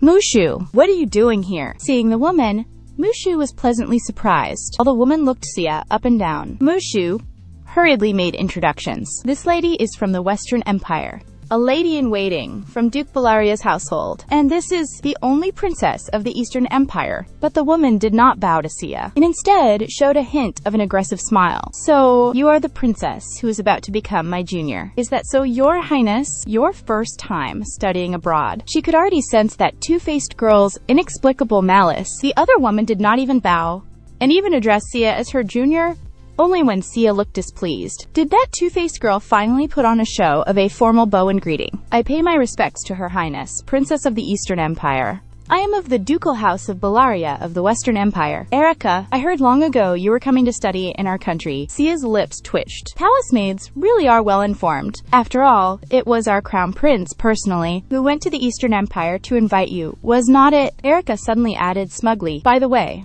the Crown Prince and I are both third-year students. He was also his closest friend at the academy. Sia kept a perfunctory smile. Inwardly, Sia had already rolled their eyes. Who asked you? A few days later, at the academy's entrance ceremony, the speech on stage droned on and on, making Xia drowsy. When will this ever end? The principal announces that a certificate will be awarded to the student who ranked first in the entrance exam. Seeing who it is, Xia instantly sobers up. It is actually Kishan. His handsome looks draw glances from the girls. The top student is actually this handsome too. Kishan looks smug. First place, easy. After the dorm assignments are done, Xia and Kishan enter the dorm building together. Kishan hums a little tune, in a great mood, which Xia is not quite used to. What has gotten into you? Kishan raises an eyebrow. That is a social skill. Of course, since your only friend is me, you would not get that. Xia is speechless. I do not have anything like friends. Sean suddenly feels hurt. Then what am I? Of course they are enemies. Xia came to the dormitory door. The thought of having to live with a stranger for 3 years made him feel a bit uneasy. He slowly pushed the door open and saw a girl with short blonde hair tidying up the bed. The newcomer was the princess of the Dongda Empire. The girl hurriedly bowed with respect and paid her respects to Her Highness, the princess. I am your roommate, Isha. I am Xia. Please look after me from now on. Seeing Her Highness so amiable, Isha immediately took a liking to her. Once all the luggage was put away, Xia took the initiative to start a conversation and asked him what he was majoring in. After learning that Yisha was majoring in swordsmanship, Xia thought it really suited him. That left Yisha a little flattered and taken aback, because aside from Xia, no one had ever said he was suited to study swordsmanship. Seeing that he still looked a bit dejected, Xia sincerely encouraged him. You are more suited than anyone to be a swordsman. Believe in yourself. Xia's acknowledgement brought tears to Isha's eyes. He mustered the courage to invite Xia to dinner. In the academy's dining hall, students gathered in small groups to eat. But there are always some scumbags taking the chance to cause trouble, too. Sleazy guys deliberately walked over to the new female student. All kinds of verbal harassment left the girl exasperated. One of the creeps even reached out his filthy, groping hand and put his arm around her shoulder, saying he was going to take her to have a good time. The girl was instantly disgusted. She grabbed the cup of water on the desk. She splashed it at the creep, but when she saw the man's snarling face, the girl began to panic. The creep flew into a rage. He raised his hand to slap her. Just then, a hand clamped onto his wrist like an iron vise. The creep was about to turn his head. The next second, he was slammed into the floor by Xia. His head split open, and he blacked out on the spot, all in one fluid motion. So cool and effortless. It instantly made the girl's heart skip a beat. The girl's name is Daishi. She is the daughter of Count Nisens. Having been rescued She thanked Sia profusely. "If it were not for your highness's help, I do not even dare imagine what would have happened." Sia smiled and waved it off. She had only chased off a few thugs, that was all. But Daisy was very serious. "If not for your highness, my eyes would already have been blinded by those disgusting people, perhaps never able to recover." The way he looked at Sia burned with passion. Even his cowlick curled into a heart for him. "Today you made me realize how shallow I was. Only ever obsessed with handsome guys." Mina's silver hair, shimmering with starlight, those pink glasses, icy yet tender, and the courage to stand up for others, were so dashing, they had my heart racing out of control. My heart, that only loves handsome men, felt this flustered for the first time. Realizing she had been testing the waters, Daisy quickly stepped back 2 paces, bowed, and apologized. "I am sorry, your highness. I got carried away." In Daisy's already smitten eyes, she unconsciously saw Xia through a beauty filter. Every expression on Xia's face was so enchanting. They spoke straight to his heart. He felt that if he stayed any longer, he would run out of oxygen. "Your highness, if you need me, please call me anytime. I will not hesitate to lay down my life for you." With that, blushing, she ran off in a hurry. Xia watched the girl leave. Just then, someone suddenly called out to stop him. It was Crown Prince Adrian. Just a moment ago, Adrian, as the student council president, was still handling affairs. Erica, as the vice president, stayed late with him. "Maid, thank you for staying with me all this time." Erica smiled shyly. "As the vice president, wherever the president is, that is where I will be. It is getting late." The two of them get ready to call it a day. Erica wants to ask Adrian to have dinner together, but even after calling him twice, she gets no response. Adrian's thoughts have already drifted out the window. Erica follows his gaze and looks outside. He happened to see Xia chatting with Daisy. His expression changed in an instant. Only then did Adrian come to his senses. He asked him what he would just said. "No, nothing in particular." Erica was smiling on the surface, but her fingers dug into her palm. Adrian excused himself with an urgent matter and left first. Erica turned cold, looking out the window. The eyes were full of hatred. As expected, the princess of the Eastern Empire was not well liked. Adrian apologized to Xia as soon as he saw him. He explained he had been very busy and had not had time to come visit. Xia nodded to show he understood. Adrian was a little disappointed. He had thought that after confessing last time, Xia would be a bit closer to him, but she was still just as polite and distant. To get closer, Adrian made a request. "Your Highness, at the welcome ball, 3 days from now, would you give me the chance to dance with you?" Soon, the day of the ball arrived. All the students were dressed to the nines, eager to show off their flair. Isha made several rounds of the banquet hall, but did not see any sign of Xia. Daisy had not seen him either. Meanwhile, in an unnoticed corner, a man quietly left the banquet hall. He headed to the library. He picks up a book and starts studying intently. This looks really hard. Suddenly, a lock of silver hair brushes past his shoulder. The man turns his head. In his blue eyes is the reflection of the girl's graceful figure. Xia leans in, looking at the book in his hands. Then she looks straight into the man's eyes. "Looks like you are pretty smart." But the man suddenly snapped back to his senses. With a jolt, he scrambled to his feet. "No, it is not like that," as he frantically denied it. He fled the library. Xia stood there, stunned, watching his back as he fled in panic. The corners of his lips curled up without him realizing it. Actually pretty cute. Xia sat in the library, bored out of his mind, waiting for the welcome party to be over already. A few days ago, the Crown Prince wanted to invite him to share a dance at the party. Xia turned him down without hesitation, because he had no intention of attending that kind of event in the first place. Boring, pretentious, and exhausting. But just then, Isha suddenly brought him over. The moment he saw Xia, his eyes lit up. "Your Highness, so you were here." Without another word, he took Xia by the hand. "Everyone's waiting for you." In the ballroom, left with no choice, Xia still showed up at the party. The moment she appeared, she was immediately surrounded by enthusiastic girls. Xia deftly put on her practiced polite smile. Inwardly, she groaned. "If this keeps up, what will I do if I run into the Crown Prince? I already turned him down, yet here I am. I am afraid it will cause unnecessary misunderstandings." Just then, Erica, dressed to the nines, came over with a few girls to strike up a conversation, and took it upon herself to introduce Xia. "This is Miss Francis.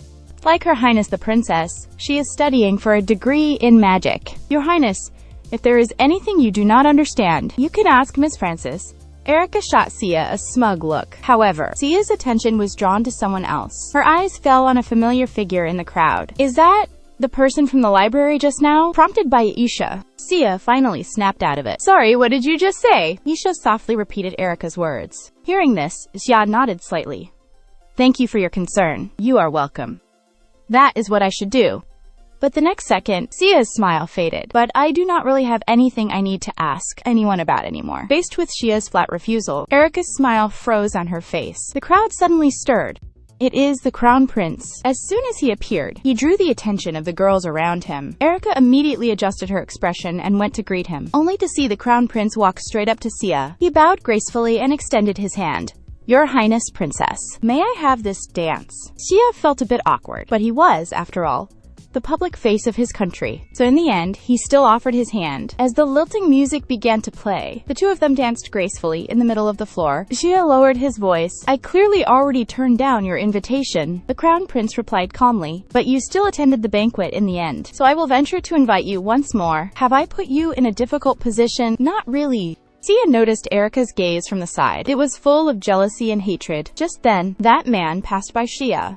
When he got a clear look at the silver-haired girl in the center of the dance floor, his eyes widened instantly. That girl was actually Her Highness, the Princess of the Eastern Empire. After the banquet ended, the small group led by Erica gathered together. Go on, Xia. That princess from the Eastern Empire is way out of line. She actually stole His Highness, the Crown Prince's first dance. In previous years, the Crown Prince's dance partners were always the young ladies of our court. Hearing her girlfriend speak up for her, Erica gracefully set down the cup in her hand. Everyone, calm down. I think His Highness the Crown Prince did not have any choice either. After all, she is a princess of the Eastern Empire. I can understand that. The girls were instantly won over by Erica's magnanimity. Court lady, you are truly too kind. You can still keep smiling at a time like this. But we can't just let her keep being this arrogant. We need to teach her a lesson, so she will remember. How about embarrassing her in public? But Erica suddenly turned serious.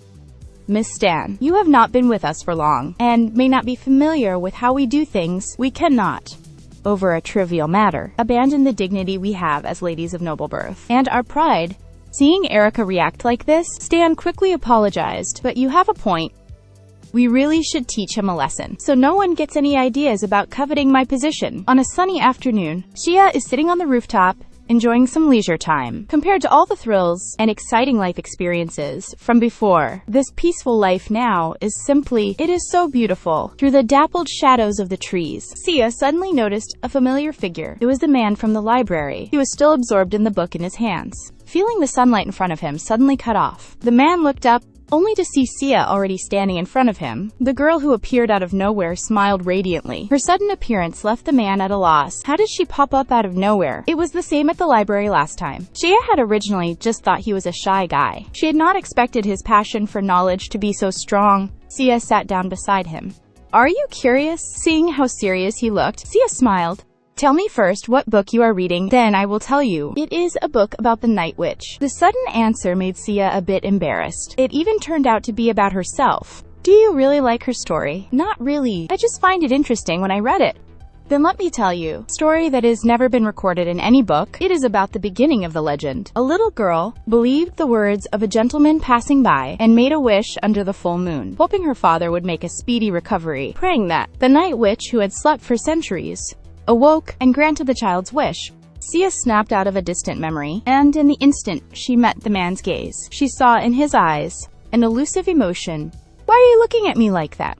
Judging by your expression, it does not seem like you are telling a story. That answer took Xia aback. I am not the type who wears my emotions on my face. And do you know who I am? Upon hearing this, the man immediately stood and bowed to Xia. My apologies for only greeting your highness now. I am Loan Ophir, a first-year political science student. I am Alicia, second year in magic. Just then, Loan suddenly turned sharply, tense, eyes fixed on a spot, as if something had fallen. Following the sound, they went into the bushes, and, to their surprise, found a soaking wet sparrow on the ground. Both of them were a bit puzzled. It was not raining, nor were there any pools nearby. So why was the sparrow soaking wet? Luo Wen wanted to take the sparrow back to the dorm to dry it off. No need to go to all that trouble. A fine, golden light welled up from Xia's palm, and gradually seeped into the little sparrow's body. Beads of water floated up from the tips of its feathers. In the next second, the little sparrow perked up, fluttered its wings, and flew into the blue sky. As she watched the sparrow fly away, Xia suddenly felt someone's gaze. She turned and met Luo Wen's gaze,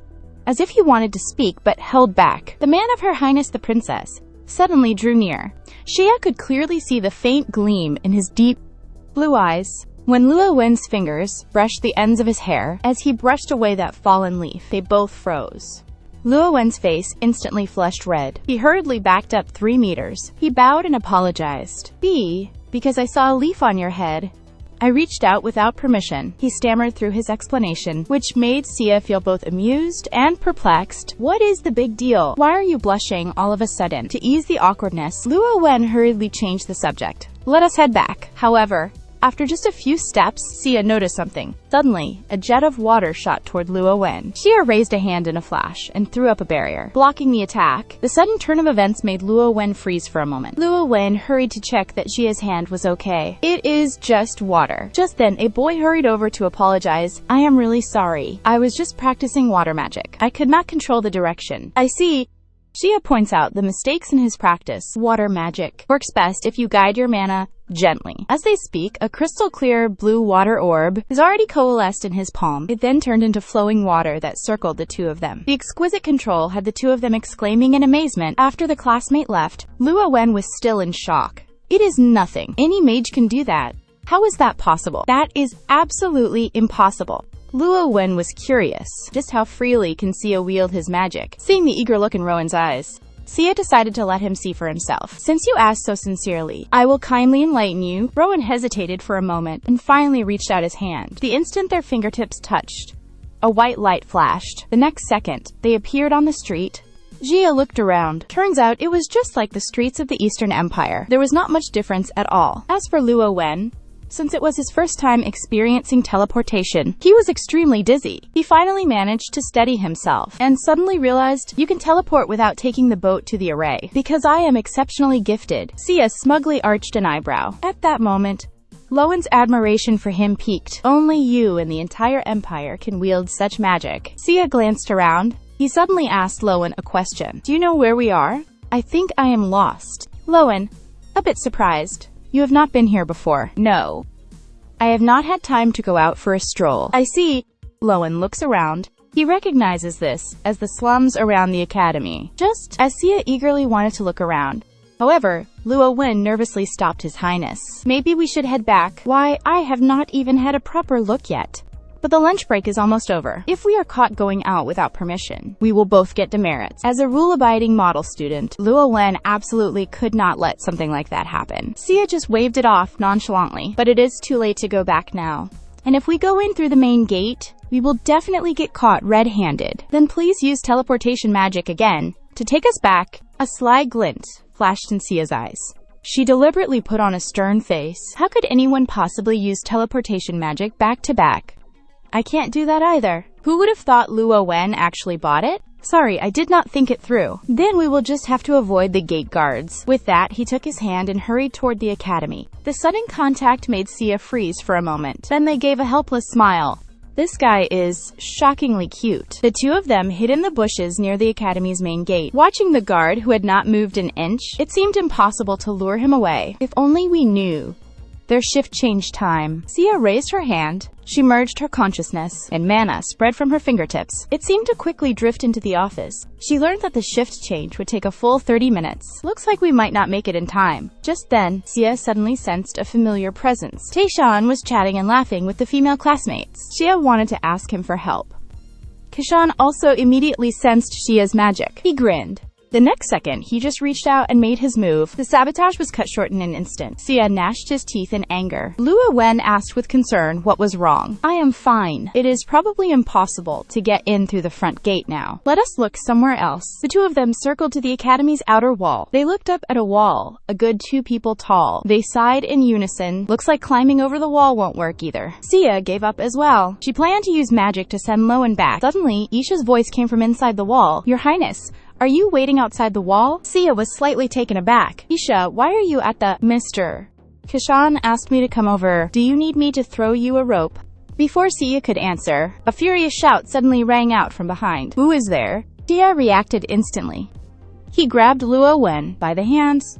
spun around, and ran. Energy shifted in an instant. The two were already back on the bench they would sat on before. Luo Wen was left dizzy by the sudden teleportation, dazed until his vision came back into focus. What he saw was Xia Xingchu's smile. Only then did it dawn on him. So you can use magic to teleport? Then why did you stop mid-sentence just now? Xia suddenly reached out and brushed his cheek, and plucked a leaf that had fallen into his hair. The casual gesture made Luo Wen freeze up at once. All he could hear was the cooing of white doves, and the rustle of wind through the grass and leaves. Seeing his flushed face, Xia smiled even more brightly.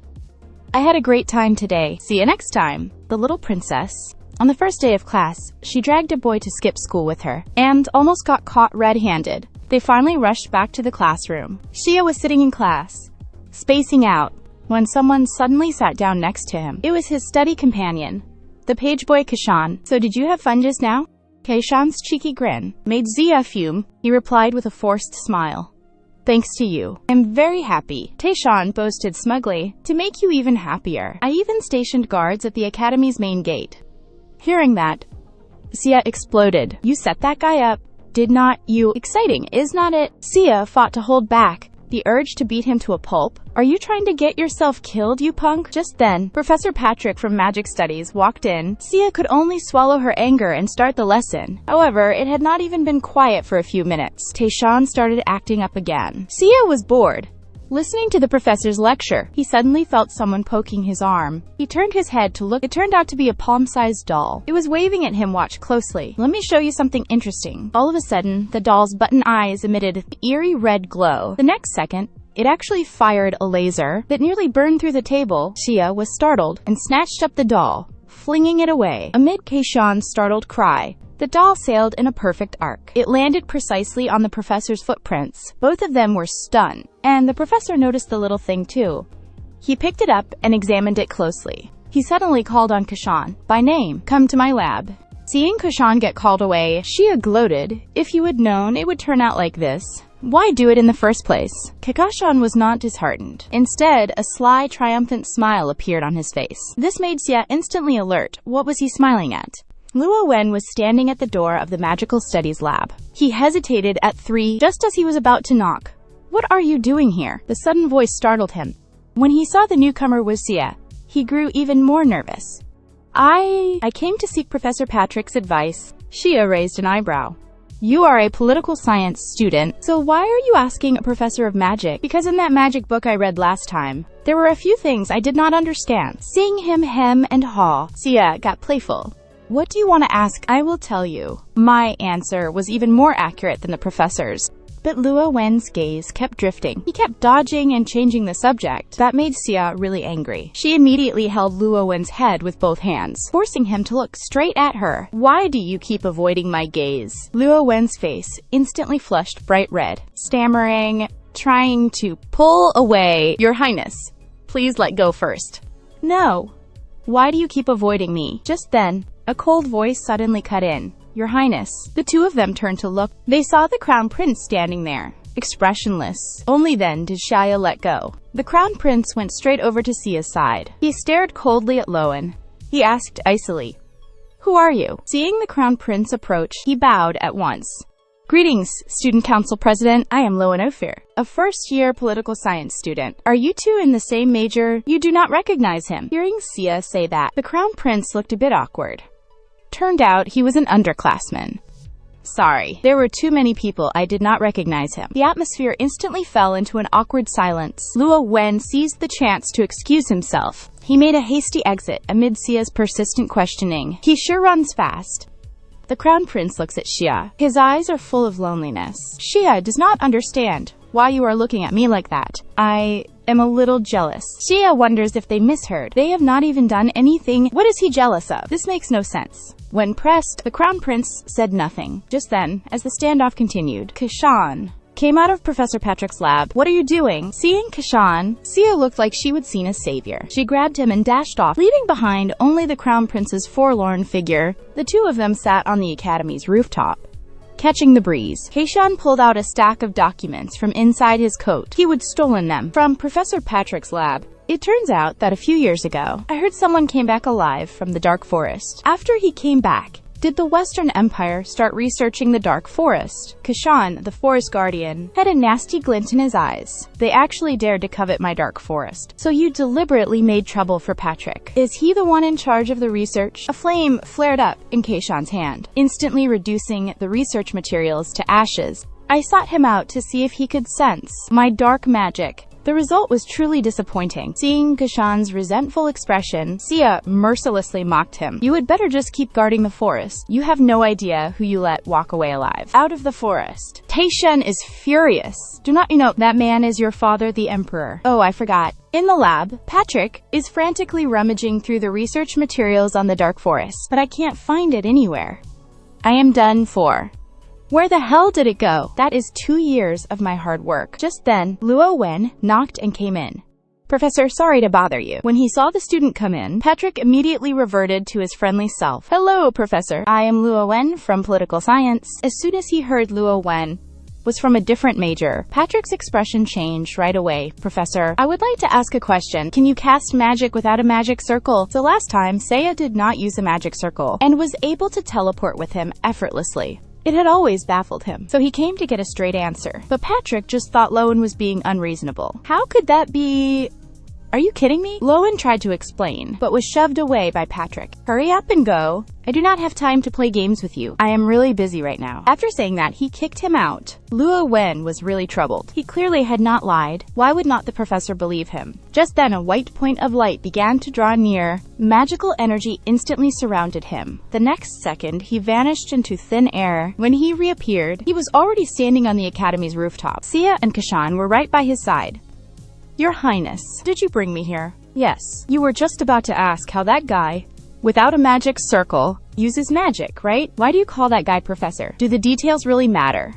Why did not you just ask me, instead of letting him treat you like that? Hearing that, Rowan was momentarily speechless. Listen up, Patrick. The professor will come to see you tomorrow. Just pretend you do not know what was asked today. Why dress up as Antler Man?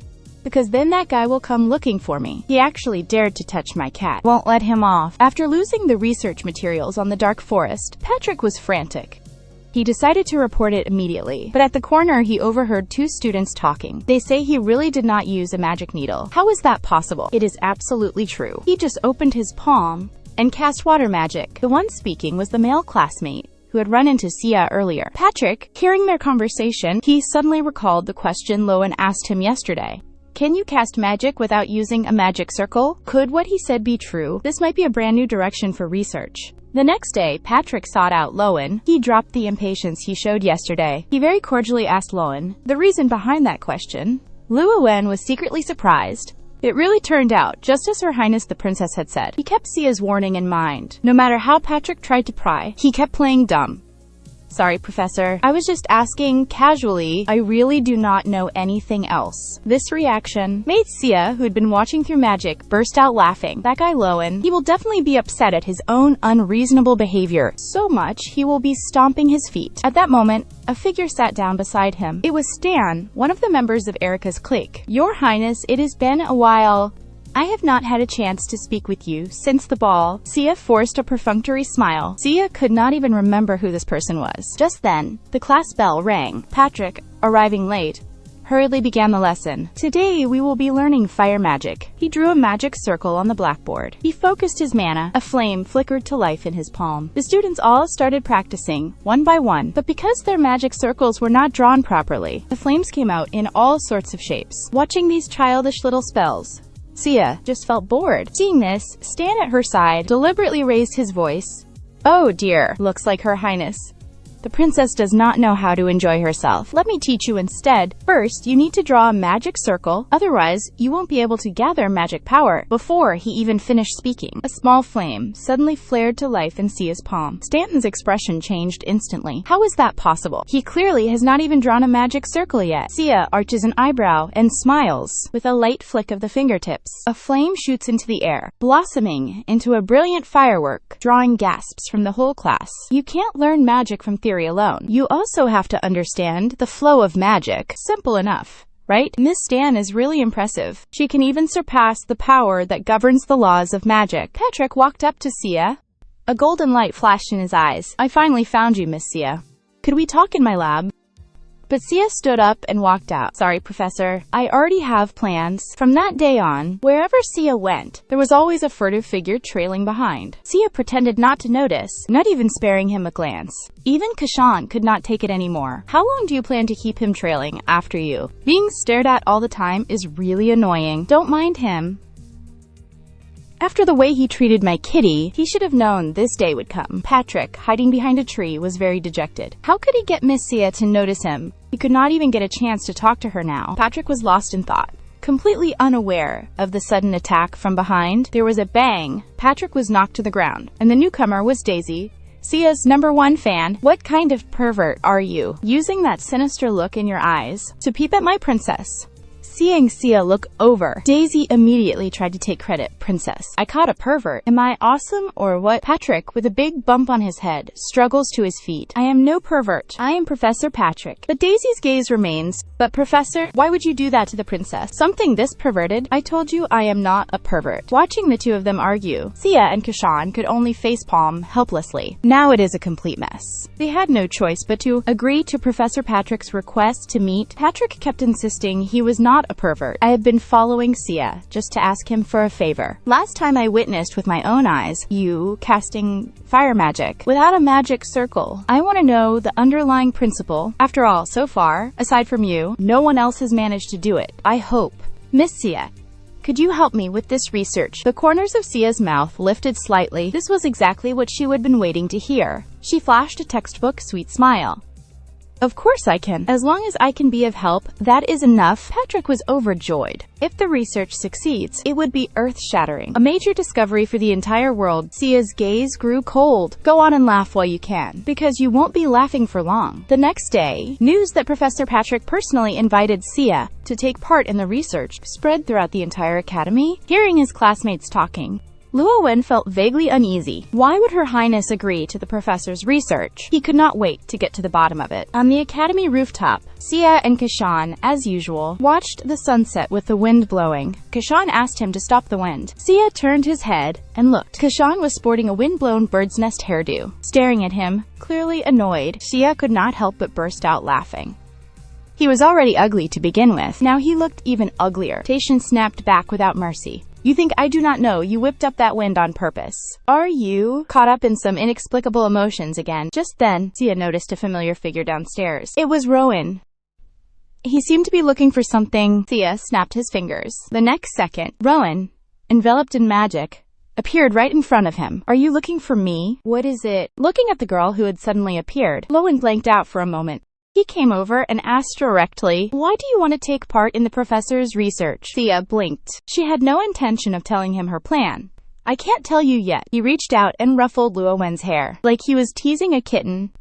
The simple, kind little guy did not need to know any of this. "Don't worry, I am just messing with him a little, that is all." Meanwhile, Patrick had come alone to the academy's basement. All the research on the Dark Forest had been destroyed. There is not much time left to publish research that could upend the academic world. One must go beyond the bounds of the Dark Forest. He pulled a small vial from inside his coat. Inside was a potion forged with black magic. He recalled Sia's words. "When I was a child, I went to the dragon's lair in the Eastern Empire and felt the mana there was incredibly dense. It helped me understand the mysteries of magic. Since then, I was able to cast spells without relying on magic circles anymore. If Sia can break through his limits by relying on the power of dragon blood, then he can also use even more extreme methods." Patrick went into the depths of the basement, where an ancient sealing stone was placed. No one knew what it was sealing anymore. But legend has it, he can devour the magic around him and convert it into his own power. And with the catalyst of the dark magic elixir, he is sure to obtain power enough to upend magic itself. At this moment, Patrick had already been blinded by desire. He removed the protective cover placed during the sealing and opened the elixir. "Come, grant me great power." The moment the black potion dripped onto the seal, the once golden stone suddenly turned pitch black, and surging magic erupted like a storm. It looked like success was at hand. Patrick's eyes brimmed with wild joy.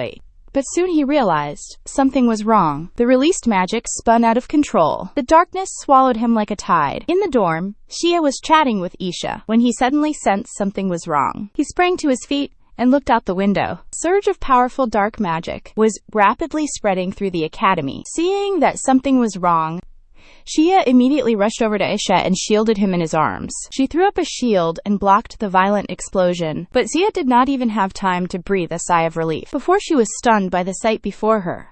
A gigantic mass of magic appeared in the sky. Red and black magic kept surging, roiling and even shrouding the entire sky. Xia's expression turned grave. Such intense dark magic. Was this Kashan's doing? He told Isha to stay put. He blinked.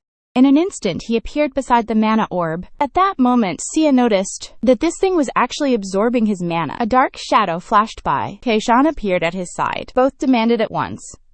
What did you do? Xia looked at Kashan suspiciously. Wasn't it you? Of course not. I thought it was you. But now's not the time to argue. The magic orb is constantly devouring the surrounding energy. It is growing bigger and bigger. The students scattered in panic. A golden magic orb coalesced in Jia's hands. In that case, let us just finish him off. Kashan conjured a black magic orb as well, ready to wipe him out in one fell swoop. But just then, Xia suddenly noticed something. He hastily stopped Kashan, pointing at the center of the magic cluster. Look, what is in there? Kashan's expression changed. There is actually someone inside, and it was their old acquaintance, Professor Patrick. Xia looked helpless. They could not destroy it outright now. They could only seal it for now. But the moment he finished speaking, a huge mass of magical power actually split into countless smaller fragments and plummeted at incredible speed in all directions. Xia thought, this is bad. At this rate, it will spread across the entire continent. We must seal it away immediately. But just then, Kashan suddenly clutched their face in pain. His gaze suddenly turned cold. Alright, the dark forest has been affected too. The forest's magic is being rapidly devoured. I need to go back and check. Before Xia could react, his figure vanished in an instant. Xia's mind raced. Right now, sealing that massive magic is not hard. The trouble is, the little ones that split off. We have to find all of their locations first. Only by locating and sealing them simultaneously can we wipe them out for good. Just as Xia was at his wits' end, he moved in close to Luo Wen, who was standing off to the side in a daze. He snapped his fingers and teleported Luo Wen to his side, demanding to know why he still was not running. Sorry, I was just reading. Confirmed that Luo Wen was not injured. Xia finally let out a sigh of relief. Luo Wen asked Xia how things were looking. You must have seen it too. This thing just split, did not it? Now I have to seal them all. But while I am sealing them, I need someone to give me the coordinates of these fragments. Normally, only Kashan could manage this, but he is gone now. After Rowan pondered for a moment, he suddenly spoke up. Let me do it. That took Xia a bit by surprise. But Rowan looked utterly determined. I can do it. Meanwhile, at the academy, Mayor Li was staring out the window, his face ashen. Who on earth awakened the mana devourer?